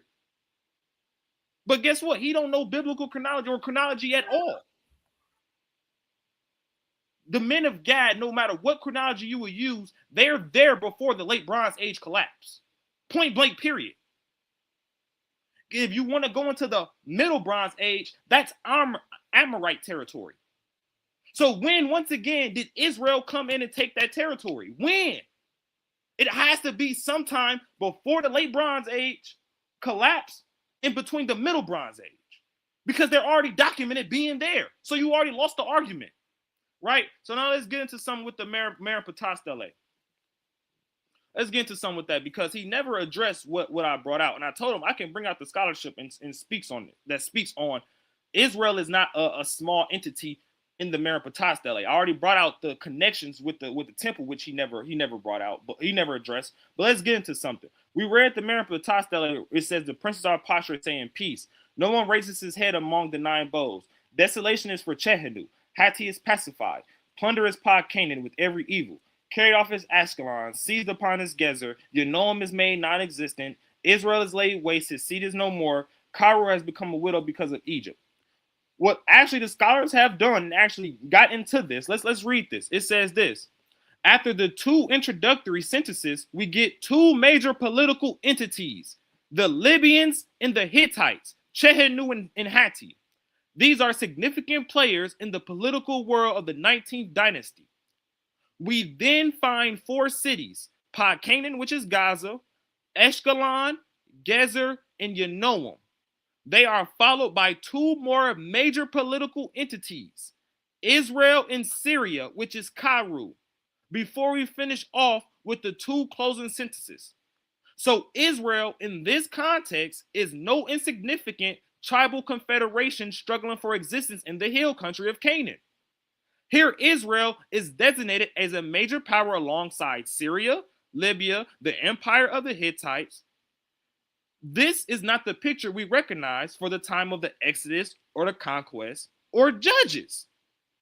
He keep trying to make it seem like the Israel, like Meropotah and them are fighting a tribe, a little small group of people, when they're depicting them having chariots. Chariots are only used during the monarch period in Israel warfare. He don't know history and he don't know what he's talking about. That's why I can leave the conversation alone, because Gideon Capone already showed that he don't know what he's talking about. We already proved it like 7 times. Listen, man. We all know that Israel is all. Listen, all we got to do is all go and do our own due diligence, and we'll all come to the same conclusion that Israel became a people through a great merger. I mean, the what we have known now is the Bible. If you want to say the Torah, is literally the birth certificate of this great merger, bro. Like when you read it, and this again, this is why they have to keep up these lies, because now it's like, okay, when we start to see this is why now you want to jump to the doublets and why? Yes, because all of this is the result of what happened and what we're talking about. And now that they understand, you saying all of this happened around 1200, when we go 1300, BCE is still a little bit before the collapse. And listen, the facts still remain that these people they didn't start off as a unified people. They didn't start off as people who one group crossed the whole river with all this ancient stuff. That's not how they started off. They didn't start off with an authentic way of life. No. They started off as 2 nomadic groups coming together, merging for survival, right? And even the traditions in which they held, they brought with them from someplace else. And we see that in the Bible. And this is what these Hebrew Israelites be trying to run from all day long. They be trying to run from the fact that Israel's culture is not their own. They try to run from Israel's God, come from many different gods. These are the things that they try to run from. And they only try to run from these things is because they try to prove these things to be true in actual fact, and they are not. And they need to stop with all of these, because it's too easy to prove that these things are not real. Too easy, man. I salute them. Let me cam up. I salute them for the fight, though, man. My brother Kazard, my brother Capone, shit, even my brother Pitbull, man. I salute all y'all for the fight. Y'all, I love that y'all really out here challenging, whether we agree or disagree on the information. Y'all challenging. I know brothers like me to at least move forward and actually push and do this research and actually see it and stand and say, okay, well, what does others say about this, and how how could this have structured, and what does the minimalist say about this? And okay, here's a new person over here with their own theory, and what does their theory say? You see what I'm saying? So this most definitely keep us tuned in, tapped in, you know. And I listen, I respect brothers like Kazad, I respect brothers like Capone, because they got enough grit to actually do their due diligence on their own. They didn't. Kazad, did you join a camp? No. Right. They don't join no camps. You know what I'm saying? They do their own research. That's why I gotta give nothing but the most respect to these brothers. Gotta give nothing but the most respect. Salute, bro. Salute. Appreciate that. But yeah, I'm gonna go ahead. I'm gonna jump down, man. I ain't gonna lie. I just worked 25 hours, bro. My body been shut down all day. I ain't gonna lie, bro. I feel you, man. I appreciate you. You know we appreciate you, brother. You know we appreciate you. We actually about to take some words from our sponsors and then close out. And then once we close out, we gonna end it off that way. I'm gonna give a probably little, you know, word of closing and whatnot. But let's get into a little these words of our sponsors. Damn, I'm looking. Oh, here you go. In the arena of ideas, words are weapons. Confidence is your armor, and every Titan needs their gear. From the Titans Debate League comes a movement born from energy, faith, and power. Custom debater tees, spiritual wear, and PVO gear guaranteed to uplift your spirit and elevate your mindset. This isn't just fashion, it's identity, it's purpose, it's power. Join the movement, step into the arena. Shop now at ColiseumOfArguments.com and wear what Titans believe in.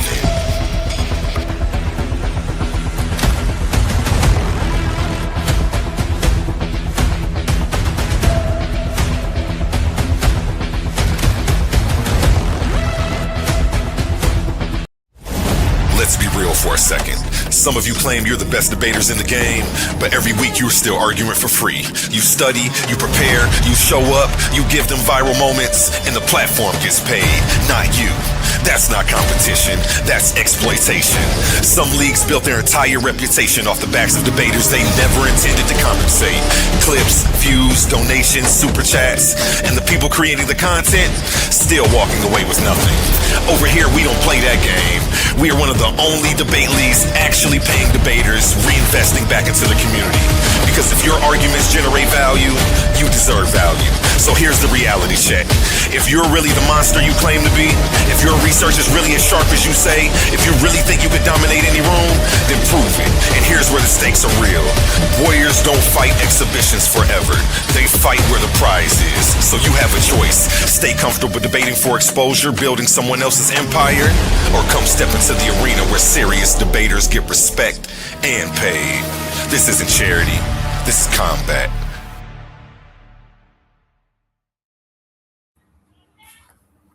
We back at it, y'all. Hey, man, I want to thank everybody for showing up. I want to thank my brother Capone. You know, big shout out to my brother Kazad. You know, big shout out to my brother OTK who was up here a little earlier. Y'all already know we got the man, the twin right here, the twin A1 in the building. You know, the brother right here. You know, he gets all the flowers. You know, he the one who makes all this happen, bro. Hey, listen, I'm just a LeBron James. You know, I'm just the face of the league, man. You know. Peace. I'm here. I'm listening, man. That was a good conversation y'all had. Yeah. I'll let y'all get it in because I know y'all do that on a we do that. I appreciate it. But listen, man, that's what I need. And listen, that's how I operate. That's what I need, man. I need brothers to get it in, you know. And you see, everything was smooth. We ain't disrespect each other. Yeah. You know? I know when you going at it with your brothers, up. y'all ain't gonna cuss each other out at the end. Yeah, that's why I rock. Anybody else, I would have jumped in like, hey, what's going on? I love that energy, man. Listen, if I don't even know if they are aware that that's a skill, bro. Like to bring that energy to actually be passionate, because that's what like people feel that, bro. And when you making a point, it's like, oh, like I heard you putting. I was like, damn, they was getting some, man. My man A1 back there dropping bombs. I'm like, shit, what can I come back? Well, I gotta come back with some hard shit. Hold up. they ain't my brothers, though, man. They ain't my mans, though, man. They keep me sharp. I'm telling you. This is why, look, when y'all start seeing me in those tournaments, Y'all like, yo, man, this brother humble cold, man. It's because of them brothers, man. They keep me sharp. They keep me studying. You know what I'm saying? They keep me prepared for anything. And hey, I'm just blessed to be in this position, bro. For real. Hey, that's how I feel, man. Gratitude is the attitude. Mm-hmm. You know, every day we here. Mm-hmm. We made it, baby. We made it. We almost at 1K subscribers. I'm excited. I think if maybe 8 or 10 more or something like that, I'll be at 900. I've been doing about 100 subscribers a month. Most definitely. And organic everybody growth that's is watching, man, share this to your friends, share this to your families. If y'all know other people that like to watch debates, I know debating is up on the rise, man. Hey, listen, I was a fan. I was actually a debater in high school, but you know, once I started like living on my own, going through my own spiritual journey, you know, ever since, you know, man, listen, I've been a fan ever since a pup. So now that I'm actually in this stage, I'm actually in this light. Hey man, I'm going 10 toes. You feel me? Hey, I see a legend in the making, man. Your jersey's definitely gonna go in the rafters. Whatever you decide to take a break from this. Oh yeah, you've been putting in work, man. Let's go, young. As long as I can, man. As long as I can, man. And if y'all like, if y'all, I'm telling y'all, man, if y'all like the debate, y'all like what y'all see here, man, most definitely share. I be outside sharing. Be like, hey, I seen you on YouTube. I was like, I know.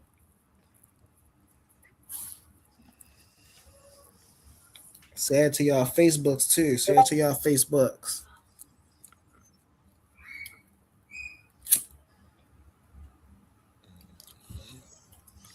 I'm over here editing footage right now. Okay. Cutting up some.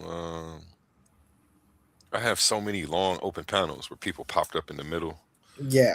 So I'm going around getting all these open panels, and I'm gonna cut up, you know, where a special guest popped in, and so that way you upload those segments. Matter of fact, while I'm doing this, let me share my screen real quick, just because I ain't really doing too much. What you got over there for me? No, I'm just because I want to actually. It's so funny. I just looked to the right and I would say we was live. I was like, oh shit, okay. But I'm sharing my screen because I actually just want to show a little something. I know I'll be doing this a little behind the scenes, but I really do want my people understanding the tweet people. I really do want my people to understand, like, when we get into AI and we showing these things, I want y'all to be able to, like, what I do is I copy all my responses. Like, say I was looking this up and I might need this later, right? What I do is I copy all of this. Well, I'm going to just copy this right now. I either take a screenshot of it or I copy it and I save it into let me see if I can do it without switching my screens. I save it in a file. Let me see. Yep, file down here. Oh no, a Gmail file. Here, let me see where my Gmail at. All right. So what I do is I save. All right, so let me stop sharing. All right, and then let me share this tab over here.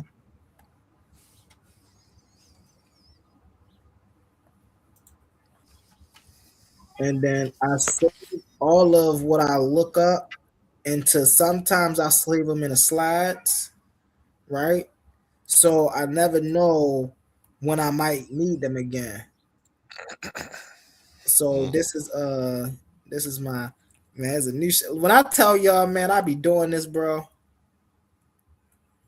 Y'all see who right there. MJ this thing, man. So I never know when I might need them. So let me go back.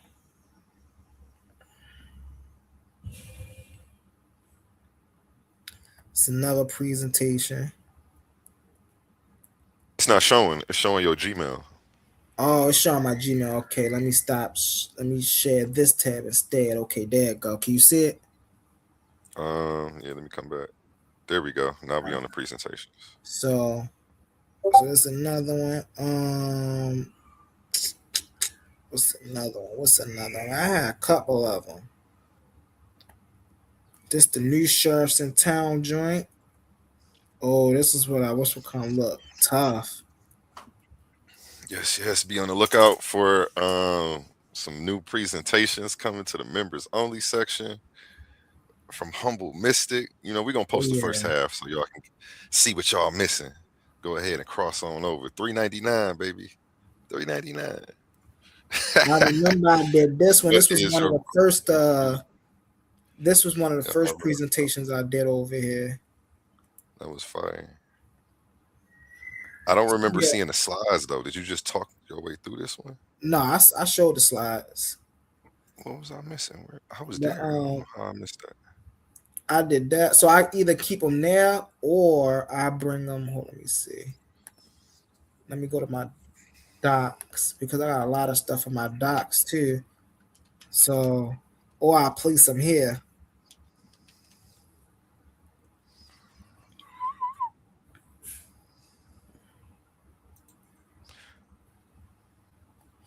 And this is also because I be wanting y'all to know that I write my own stuff, bro. I know a lot of people be like, oh, they be seeing people use YouTube and I mean not YouTube, but y'all see people use AI a lot. I'm like, oh no, y'all get y'all stuff from AI.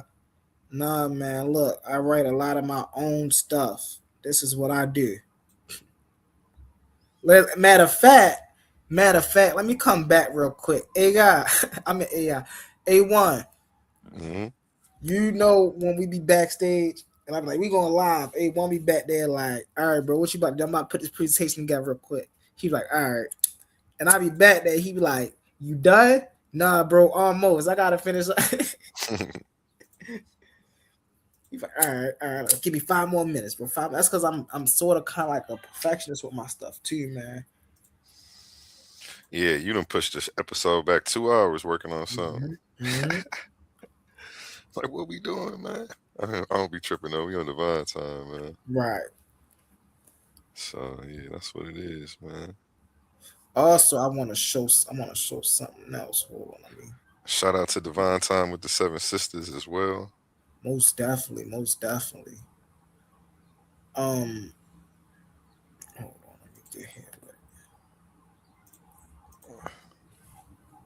Another thing is, I know y'all feel like I be banging on the Bible a lot, but it's one of my, if I don't have many, but one of my beliefs is, one of my subjective beliefs is, one should never confine himself to just one book. It's too many gems out here. It's too many lessons out here to be learned. And you can't get all them lessons in one book. It's impossible. I don't care if you had 5,000 people working on one book. They still not going to be able to put in the amount of information that's needed for every experience. So, it's always best to educate yourself as much as you can. Read everything. Even if you don't agree with it, at least, check it out. Because it might give you another experience or another way of looking at any situation that you're looking at the time, whether it be life. I know for me, myself, I focus on self-development, self-improvement, cultural development. You know what I'm saying? And so when I'm looking at a lot of these works, I'm looking at how do these works impact me, and how can I implement them into community service so it can impact us as a whole in a positive manner. You know what I'm saying? So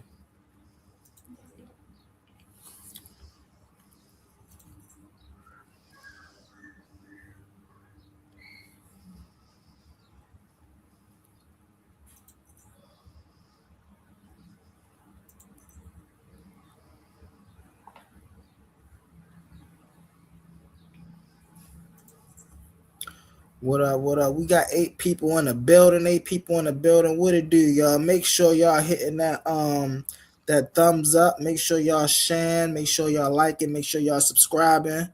You feel me? Also, hold on one second. Let me show y'all this. Make sure y'all joining the members. Make sure y'all joining the members only.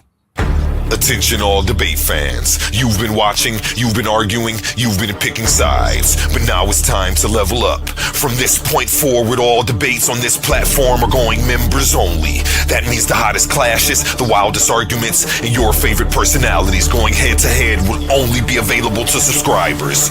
You want real scholarship, you want the smoke, you want the unfiltered action, then don't get left outside looking in. Sign up today for as low as $3.99 and get full access to every debate, every moment, every knockout argument. This is Titans Debate League, where legends are made and debates get real. Join now or miss out.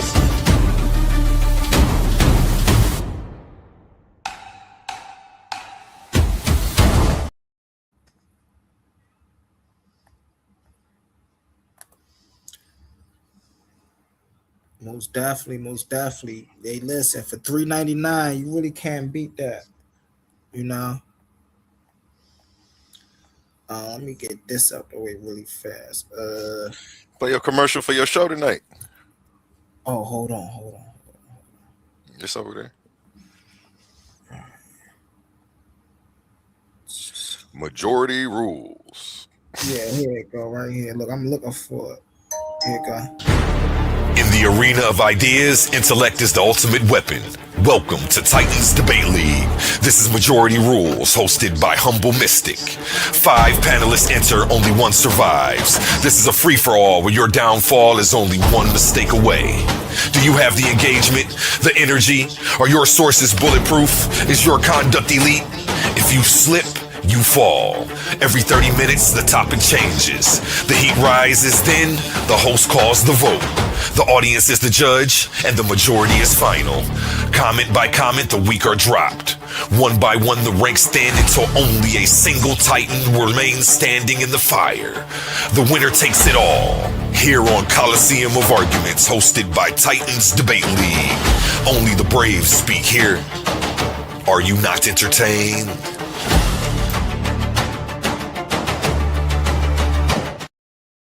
Most definitely come check it out later on tonight. I might have to push it back a little later on tonight because, you know, some unfortunate events came up. But we most definitely going to be here. What I'm going to do is I'm going to share my screen really fast. I know I was talking a little bit earlier about this debate between, or just this little video between 607 and Captain Tazariot. And I'm going to let this play a little bit, and I'm going to stop and give a little commentary. But before I continue this, before I even play this video, I want to let y'all know a lot of what we do is based off of entertainment. It's based off of keeping y'all attention, right? And so I don't want people that come up on a platform often to feel as though they don't have the persona, or they don't have the personality, or they don't have the intellect to be able to sit up here and deliver valuable information, right? Because we all have our own unique styles. You know, hey, look, I'm ruddy and gutter. You know, you got some people up here who like to sound more intellectual and scholastic and professor-like. Like you got all different styles. You got people up here who like to be comedic and be comedy. So find your style, find the best way you like to talk about what you like to talk about. And you know, people will gravitate. You know, the people that rock with you will rock with you, and the people that don't won't, you know. But so I wanted to say that. Let's get into it. That's kind of cool. One reason, right? Because let me tell you something, right? I don't know who my great grandfather is, right? I don't know. Or my great grandma, right? Nobody knows, right? Let me tell you what family do. Family celebrate you after you dead. They don't celebrate you while you're here, right? Let me tell you about a spiritual family, right? The kind of one that aligns with everything that you're doing. They pour into you. Family a lot of times want you to mimic what they have seen before. Like, oh, he's just like his daddy. Oh, man, he's just like your daddy. Oh, you sound just like your uncle. Oh, you look just like your left. You don't look like none of you people. Listen, because if I want to be free, right, I have to break away from that. Listen, I love family, but sometimes I got to be aware enough to understand that family will keep me down. Right? I'm gonna say this, right? I love this, but don't like all this shit. I understand about family. I understand about the unity of So that's what I mean right there about this is entertainment. Right now he cooking, right? Sometimes family will keep you down, right? I wouldn't go to the extreme that he's going. I understand why he's going to the extreme that he's going. Again, it's about being seen, right? And so it's about saying things that you wouldn't normally hear being said, right? Because some people too scared to say it, right? Some people too worried about their professionalism and what rooms they can and can't sit in based off of what they say. So we call it code switching. But he's most definitely cooking. You just have to lend the ear. people that never been in the unit before. We've been broken. I also want to say though, this is the issue I have with people like 6070. You don't have to, granted, this is your style, and I don't take it away from you. But the image, right, on what we're allowing the world to see of us, right? This man right here got millions of views on YouTube. This is what the rest of the world see when they think of Black culture. Now let me come back here and cam up and say this again. This is what the rest of the world see when they talk about Black culture. They don't see us getting degrees. They don't see us really,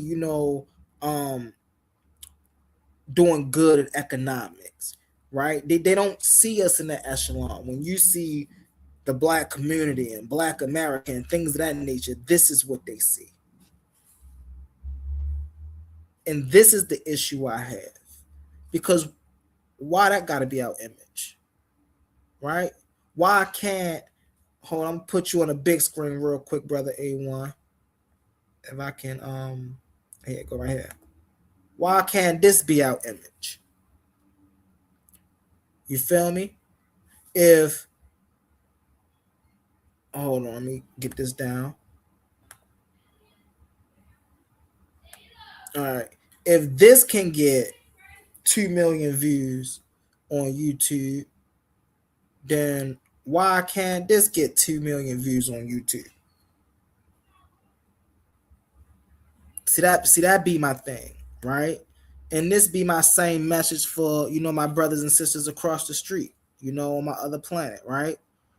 Why are we so quick to jump for negative vibrational things or negative images? But then when we got positive things and positive people in your face, people turn the other way. Oh no, we don't want to hear what they gotta say. Hey, we gotta start checking our priorities. Mm-hmm. You see what I'm saying? And not only how we want to live this life, but who are we attaching ourselves to while we're living this life? Who are we paying attention to? Are we paying attention to people that's going to actually help us elevate and get to the places we need to get? Or are we paying attention to the people that's going to keep us dumb, deaf, and broke? Hey, pay attention, man. It's free right now. Hey, what Eddie Griffin say? It's free to think. Use it. Let's get into it, y'all. Let's get into it. No, we've been broken to pieces, right? Listen, I just came here to pick up the pieces, let everybody know that everything is one. Listen, ain't nobody here above nobody, ain't nobody under nobody. Everybody is the same. Listen, to love my family, I first gotta love me, right? And if I'm gonna love me, I couldn't love my family. All right, so ain't no family until I first understand who I am. What the fuck you looking like that for me? You'll never. Wait, can I respond now? Yeah, go ahead, please interrupt. You never do. So what you just said about having a spiritual family that pours into you, you're correct. Well, you're incorrect that when you say you just like your daddy, you just like your daddy, you just like your daddy, it's supposed to be just like your dad.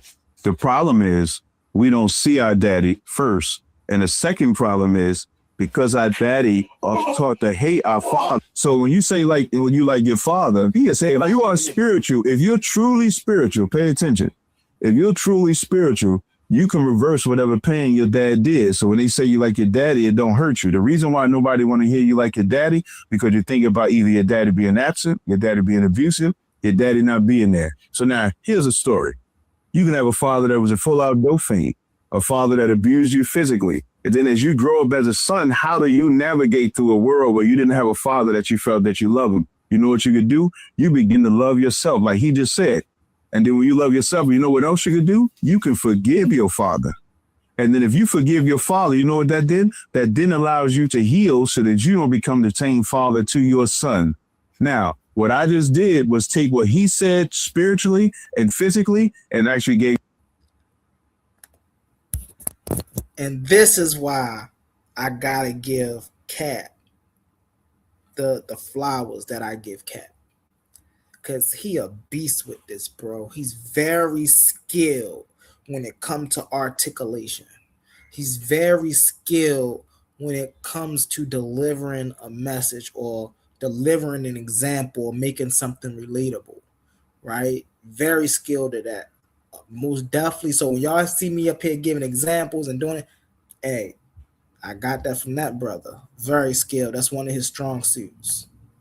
And you see, notice, you see his hands out. You see he trying to jump because that's what he do. Like when Cap is talking and he's giving very structure, you see Cap is unshook. And that's another thing Cap is great at.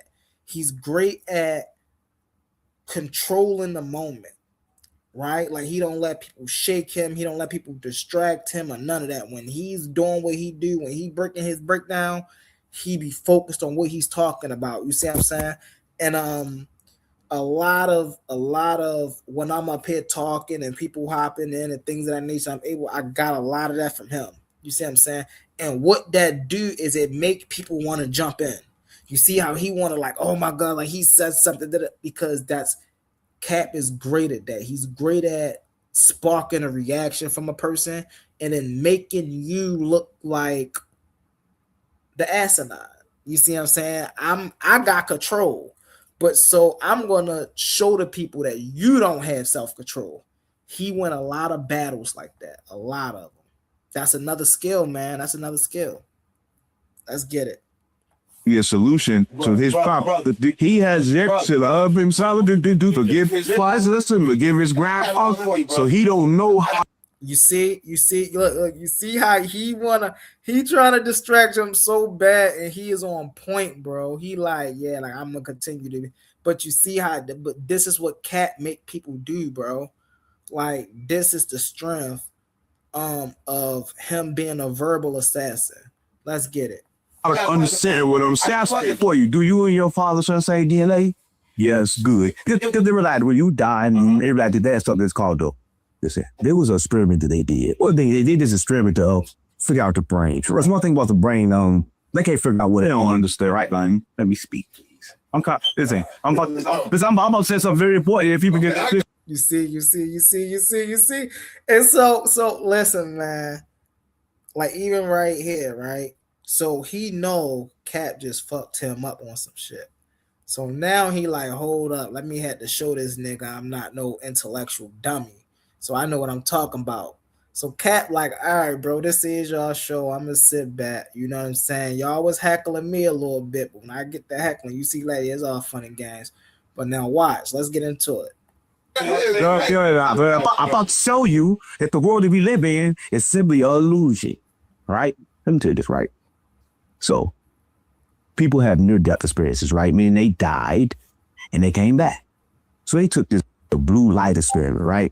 And this blue light experiment was designed to look at people's brain to determine, different things, different in IQ. So what they know is what people's brain was different. So they looked at first person's brain. They noticed that people had different dimensions in their brain, different levels of consciousness already programmed in their brain. Some people had 3, some people had 6, some people had 9. But something changed. Sometimes you just have to take the bullshit with the good show. This is what I mean. This is what I mean. Let's get into it, y'all. After they had near-death experiences. That After is they had some near-death bullshit. experiences, that's what happened. When they came back, even their DNA have changed. They didn't have the same DNA that they had before they died when they came back. Listen, I'm gonna say this right. And I just want to say this. We love family. We understand. We gotta understand this world is about experience. I am a conscious person, right? Having an awareness of Earth. So, listen. If you're a conscious person, why do you have to use the word awareness? That's literally what the word conscious means. Idea of family is good. You got a family, treat them good, right? Because it's an idea of family. But if your family go, if your family die, if your family happen to leave, don't hold on to that pain. It was only an idea of family, right? Because listen, I'm gonna tell you this, and I can prove what I'm talking about, because science has proved we talk about. We live in a world, right? What matter does not matter. Listen, they took a telescope. You know what? What matter does not matter. They took the telescope, right? You heard the thing, mind over matter? They said it's because your mind controls matter. And listen, and they, you know, Egyptian to me, your mind. The phrase is mind over matter, not matter over matter. Now, listen to me. Okay, this is because your mind controls matter. Mind over matter. So listen to what I'm saying to you, right? So this right here, this chart, it appears to be here, right? But actually, it's not. Actually, it's atoms and it's only a chart because when I'm speaking, it's quantum physics. When I'm speaking, it's the idea of the world that we live in, and everybody knows this, right? This idea. He don't know what the hell he talking about. He just heard some shit. He trying to regurgitate it. Of the loser. Listen, the brother is right, but if you listen to me, I can show you. And then he just say Tazariak is right. So he said all that shit just to say what? I'm not here to prove him wrong. I'm here to add to a story, right? Because let me show this, right? So this. Hey, A1, that's that OG Percy shit I was talking about earlier, bro. Hold on. That's that OG Percy shit I was talking about. Watch him. Okay, this because your mind controls matter, mind over matter. So listen to what I'm saying to you, right? So this right here, this chart, it appears to be here, right? But actually, it's not. Actually, it's atoms and it's only a chart because when I'm speaking, it's quantum physics. When I'm speaking, it's the idea of the world that we live in, and everybody knows this, right? This idea of the loser. Listen, the brother is right, but if you listen to me, I can show him that I'm not here to prove him. That's the OG Percy shit I'm talking about. The brother's right. I'm not here to. I'm here to add to a story. What OG Percy say? Hey, listen, I can't tell nobody else story. All I can do is validate it. If I was there, I was there. If I wasn't, I wasn't. Yo, this guy's good, bro. See, when he was sitting around OG Percy and Charleston White, and yo, he takes shit from them and like, okay, I could use this in my podcast when I'm speaking because it's gonna make people pay attention. Let's get into it. The brother is good with that. Wrong, I'm going to add to a story, right? Because let me show this, right? So this right here, right, is a chart. We all know it's a chart, but when I turn this way, guess what? It's not a phone chart. But you see it, so it's a chart. And they realized that they did the double light experiment. They took light, right? They looked at the light, and then they looked off of the light. The light did something different. The light moved, but they took the telescope. We took the telescope and went all the way down on the Earth. When they looked at it, and they noticed two things. One, it got blurry, and two, it was pixelated. It only can happen in a computer. And then they found this is kind of crazy, but how can we have correcting color codes in space, right? Listen, when they found all the things, they realized a lot of things, that this world is simulated, and it's simulated by the brain. And listen, I can't be lying because the CIA just released documents saying the same thing I just said. But listen, this is what they don't understand. Those people don't understand where he's going is right, because he's opened up his consciousness. He opened up his third eye. He can do wonders, right? But the people that's been poisoned by food, listen, they're not attacking your body. They're attacking your mind. They're attacking your mind because your mind controls it. Apparently you can go from 0 to a complete site in just a single prompt with Wix Harmony. I don't know if this is going to be possible. Or vibe coding. Listen, how much time we get? How much time we get? But this is also why I tell y'all have to be careful when y'all listen to people that talk fast. This is why oftentimes when me and brother Capone get into it and he get breaking that shit down real fast, I got because you talking and then you talking, you trying to slip in some slippery slopes in there that you hoping we don't. Nah, man, no, time out. We gotta pause that, take it down. You heard Kat, hey, what time we get, man? Because he about to go rambling like this. He ain't talking about nothing. Let's get into it. We get some time, but I just want to go ahead because you dance around in a few different points right now. And I just want to make sure just to bring me back. I just told you the story. Oh, But you're adding on to his story, and it's ironic because you're trying to dispute everything what he's saying about ancestry. I'm saying everything he's saying is true, but I'm saying determine of where you at, it can change. Because do you know that we live in a simulated world, and right now, it's a lot of different versions of me right now living at the same time. We cannot have the same DNA. It's a lot of different. That's that Charleston White shit. See, now he don't owe. That's that Charleston White attitude right there, right? It's how you know he been, bro. This is terrible. This is funny. So right now he don't want Cap to get in.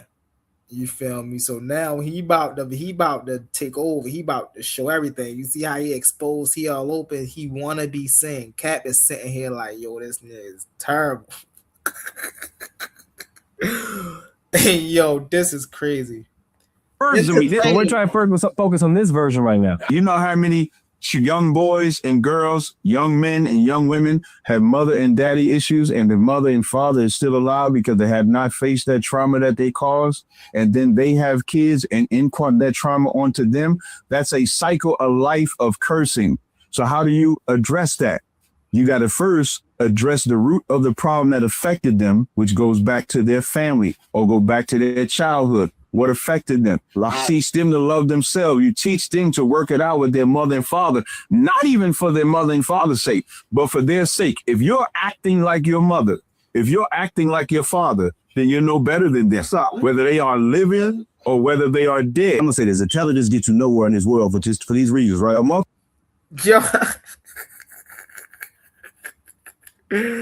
Yo, filleted them so bad. My man said intelligence gets you nowhere in this world for 2 reasons. Let me tell you why.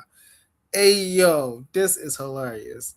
So it's spiritual. Allah, can I speak, please? You just spoke, and you said you're gonna let me speak, please.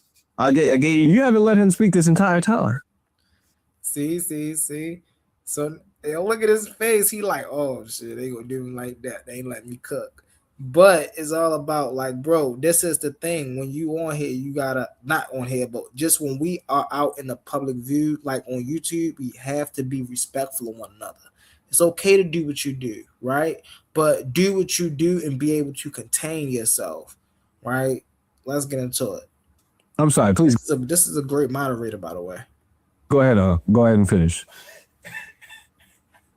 Yo, Cap, yeah, bro. Listen, I'm gonna say this, right? That pause was crazy. My man sat there. He made sure he had command of the run. One thing about so-called black people, we've been told a lot of stories. We've been told a lot of stories, but we haven't known the origins of these stories, right? I'm not a Jew. I'm not a Christian. I'm not a Muslim. I'm a prophet. Right. What I come with is to let everybody know that everybody's right. Let me tell you this. I told you live in different realities all at the same time. Right. What he says is absolutely correct. I can't tell nobody watching it that he's wrong. Right. But what I can say that everything in this reality happens in a loop over and over again, over and over again, over and over again. What God does, God watches pattern. God is pattern. God is order. So when you watch pattern, you can understand what's going on in this reality, right? So I'm saying in pattern, with things that go around, we keep going. The first place where we heard anything, any laws about anybody should do anything came from here, according to the book. But I can prove this book's a lie too, because they come from that first. First time they were seen it was in the Sumerian clay tablets. And they represented God as different things. Ra, sun, right? What I said in the beginning was true. Sky, nut, right? Earth, none, right? And all these different energies possess different things. He said one thing, I'm going to speak. He said one thing about masculine energy and feminine. So that's wrong. Right? Yes. Shu, sky.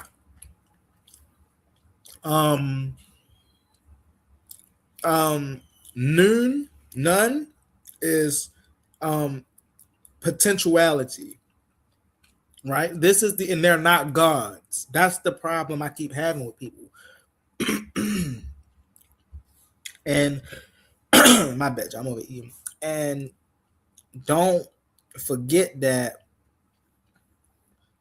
the fact that they keep. I want to see if Cap is gonna why he wearing a shirt. Hey, yo, I want to see if Cap is gonna actually call him out on that, because you can tell that this brother don't do no studying, bro. He's terrible. Energy, masculine energy, and feminine energy is different things. What God did, broke himself down with different energy to understand who he was. So it's all I want to say is this, right? Masculine energy and feminine energy, you should possess, because everybody possesses it. Jesus possessed it, because you got to possess it, because it's how you unlock the levels of shit. Because you got two sides of your brain, a left one and a right one, right? And they all do different sides and different things, right? Well, I'm just gonna say this, and I'm gonna say this. I don't want to debate, man. When I first started to sit down with him, I sat down with him for a lot of different reasons. One of the reasons because I don't see a lot of people on social media at all. They get speak the way we speak, not about what nobody think about, right? I seen him, and I seen him with a white man. He told the white man, "Yo, you the devil," right? Listen, I'm gonna say this. Man, I can't say he's lying, but I could tell him that white man is him, right? But I could tell him, and another thing, everything is one, right? I can't disagree, but I could say that everything go back to essence of one, so we don't gotta fight no more, right? Listen, how come to stop the fight? Because the fight is already won. Revelation simply need to re-reveal. So I'm saying that this is already happening. Everybody can shout, right? But what he says is right, so listen to him. But what I say is absolutely, it's different. So, Mr. Tez, go ahead. The floor is yours. To what he's saying, he made a point to say that God is about patterns, right? Let's say if I slightly disagree but agree. And he says everything come back in cycles, and you got to look at the pattern. So if you look at the pattern of us, there has to be a point where somebody comes and corrects that pattern to get us straight. Mm-hmm. So as you're looking at the plight of our people, you're looking at the lack of love, you're looking at the lack of disconnect. We're off that pattern of God. So now somebody has to come and take that pattern and say, okay, what pieces need to be put in place to get us back on God's pattern? Okay, we got to have a better spirit. We got to have a better brotherhood. We got to have a better sisterhood. We got to be able to take back what's ours. We got to be able to have our identity. In that context, now I'm using his same words so you can't sit and hear him, you would actually bring the pattern back that the Most High had for us from the beginning when he said, let them be fruitful and multiply. The laws of God existed before any book. Doesn't matter what book it is. So when you say the things that you said, and I do appreciate the compliment that you gave me, because a lot of people don't. So I do appreciate that too. But what we cannot do is when I bring up the root of the problem, which is the family structure, because that's what we emulate. A lot of us that have gotten into gangs, a lot of our sisters that we see in strip clubs and prostitution and stuff like that comes from not having a home. And then people outside of the pattern, which would be the gangs or the pimps or the hustlers, know that they can formulate a sense of family, and then now we'll say, well, I ain't got no family with my mama. They say they gonna love me. They say they my brothers, and then now we in gangs, and now women is on stripper poles. Now women is prostituting because some pimp said that that's their daddy. So somebody has to come and rectify that. So when I asked you in the beginning about your father, it wasn't a slight, it wasn't to get nothing personal, but it was just to bring up a point. Man, hey, for any of our debaters in the comments, or any of the people that like to debate, man, please pay attention to Brother Cap and how he conduct himself in the ring, and man, take notes, take pointers. Yo, he funny. But I'm most definitely about the A1. You hear, Brody? What up? All right, I'm about to have to hop off, whatnot. Got to get my little day started or whatnot. But I most definitely be back a little later. You here, or you want me to shut it down? No, you can shut it down. All right. To everybody here, we see you, Cosmo. Let me give you some shouts out, Brody. Hold on one second. You know I gotta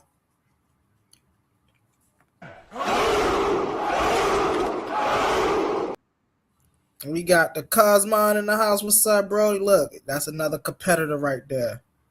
You know, but we about to get out of here. I appreciate y'all for pulling up, checking us out, chilling with us for a while, and most definitely come back later.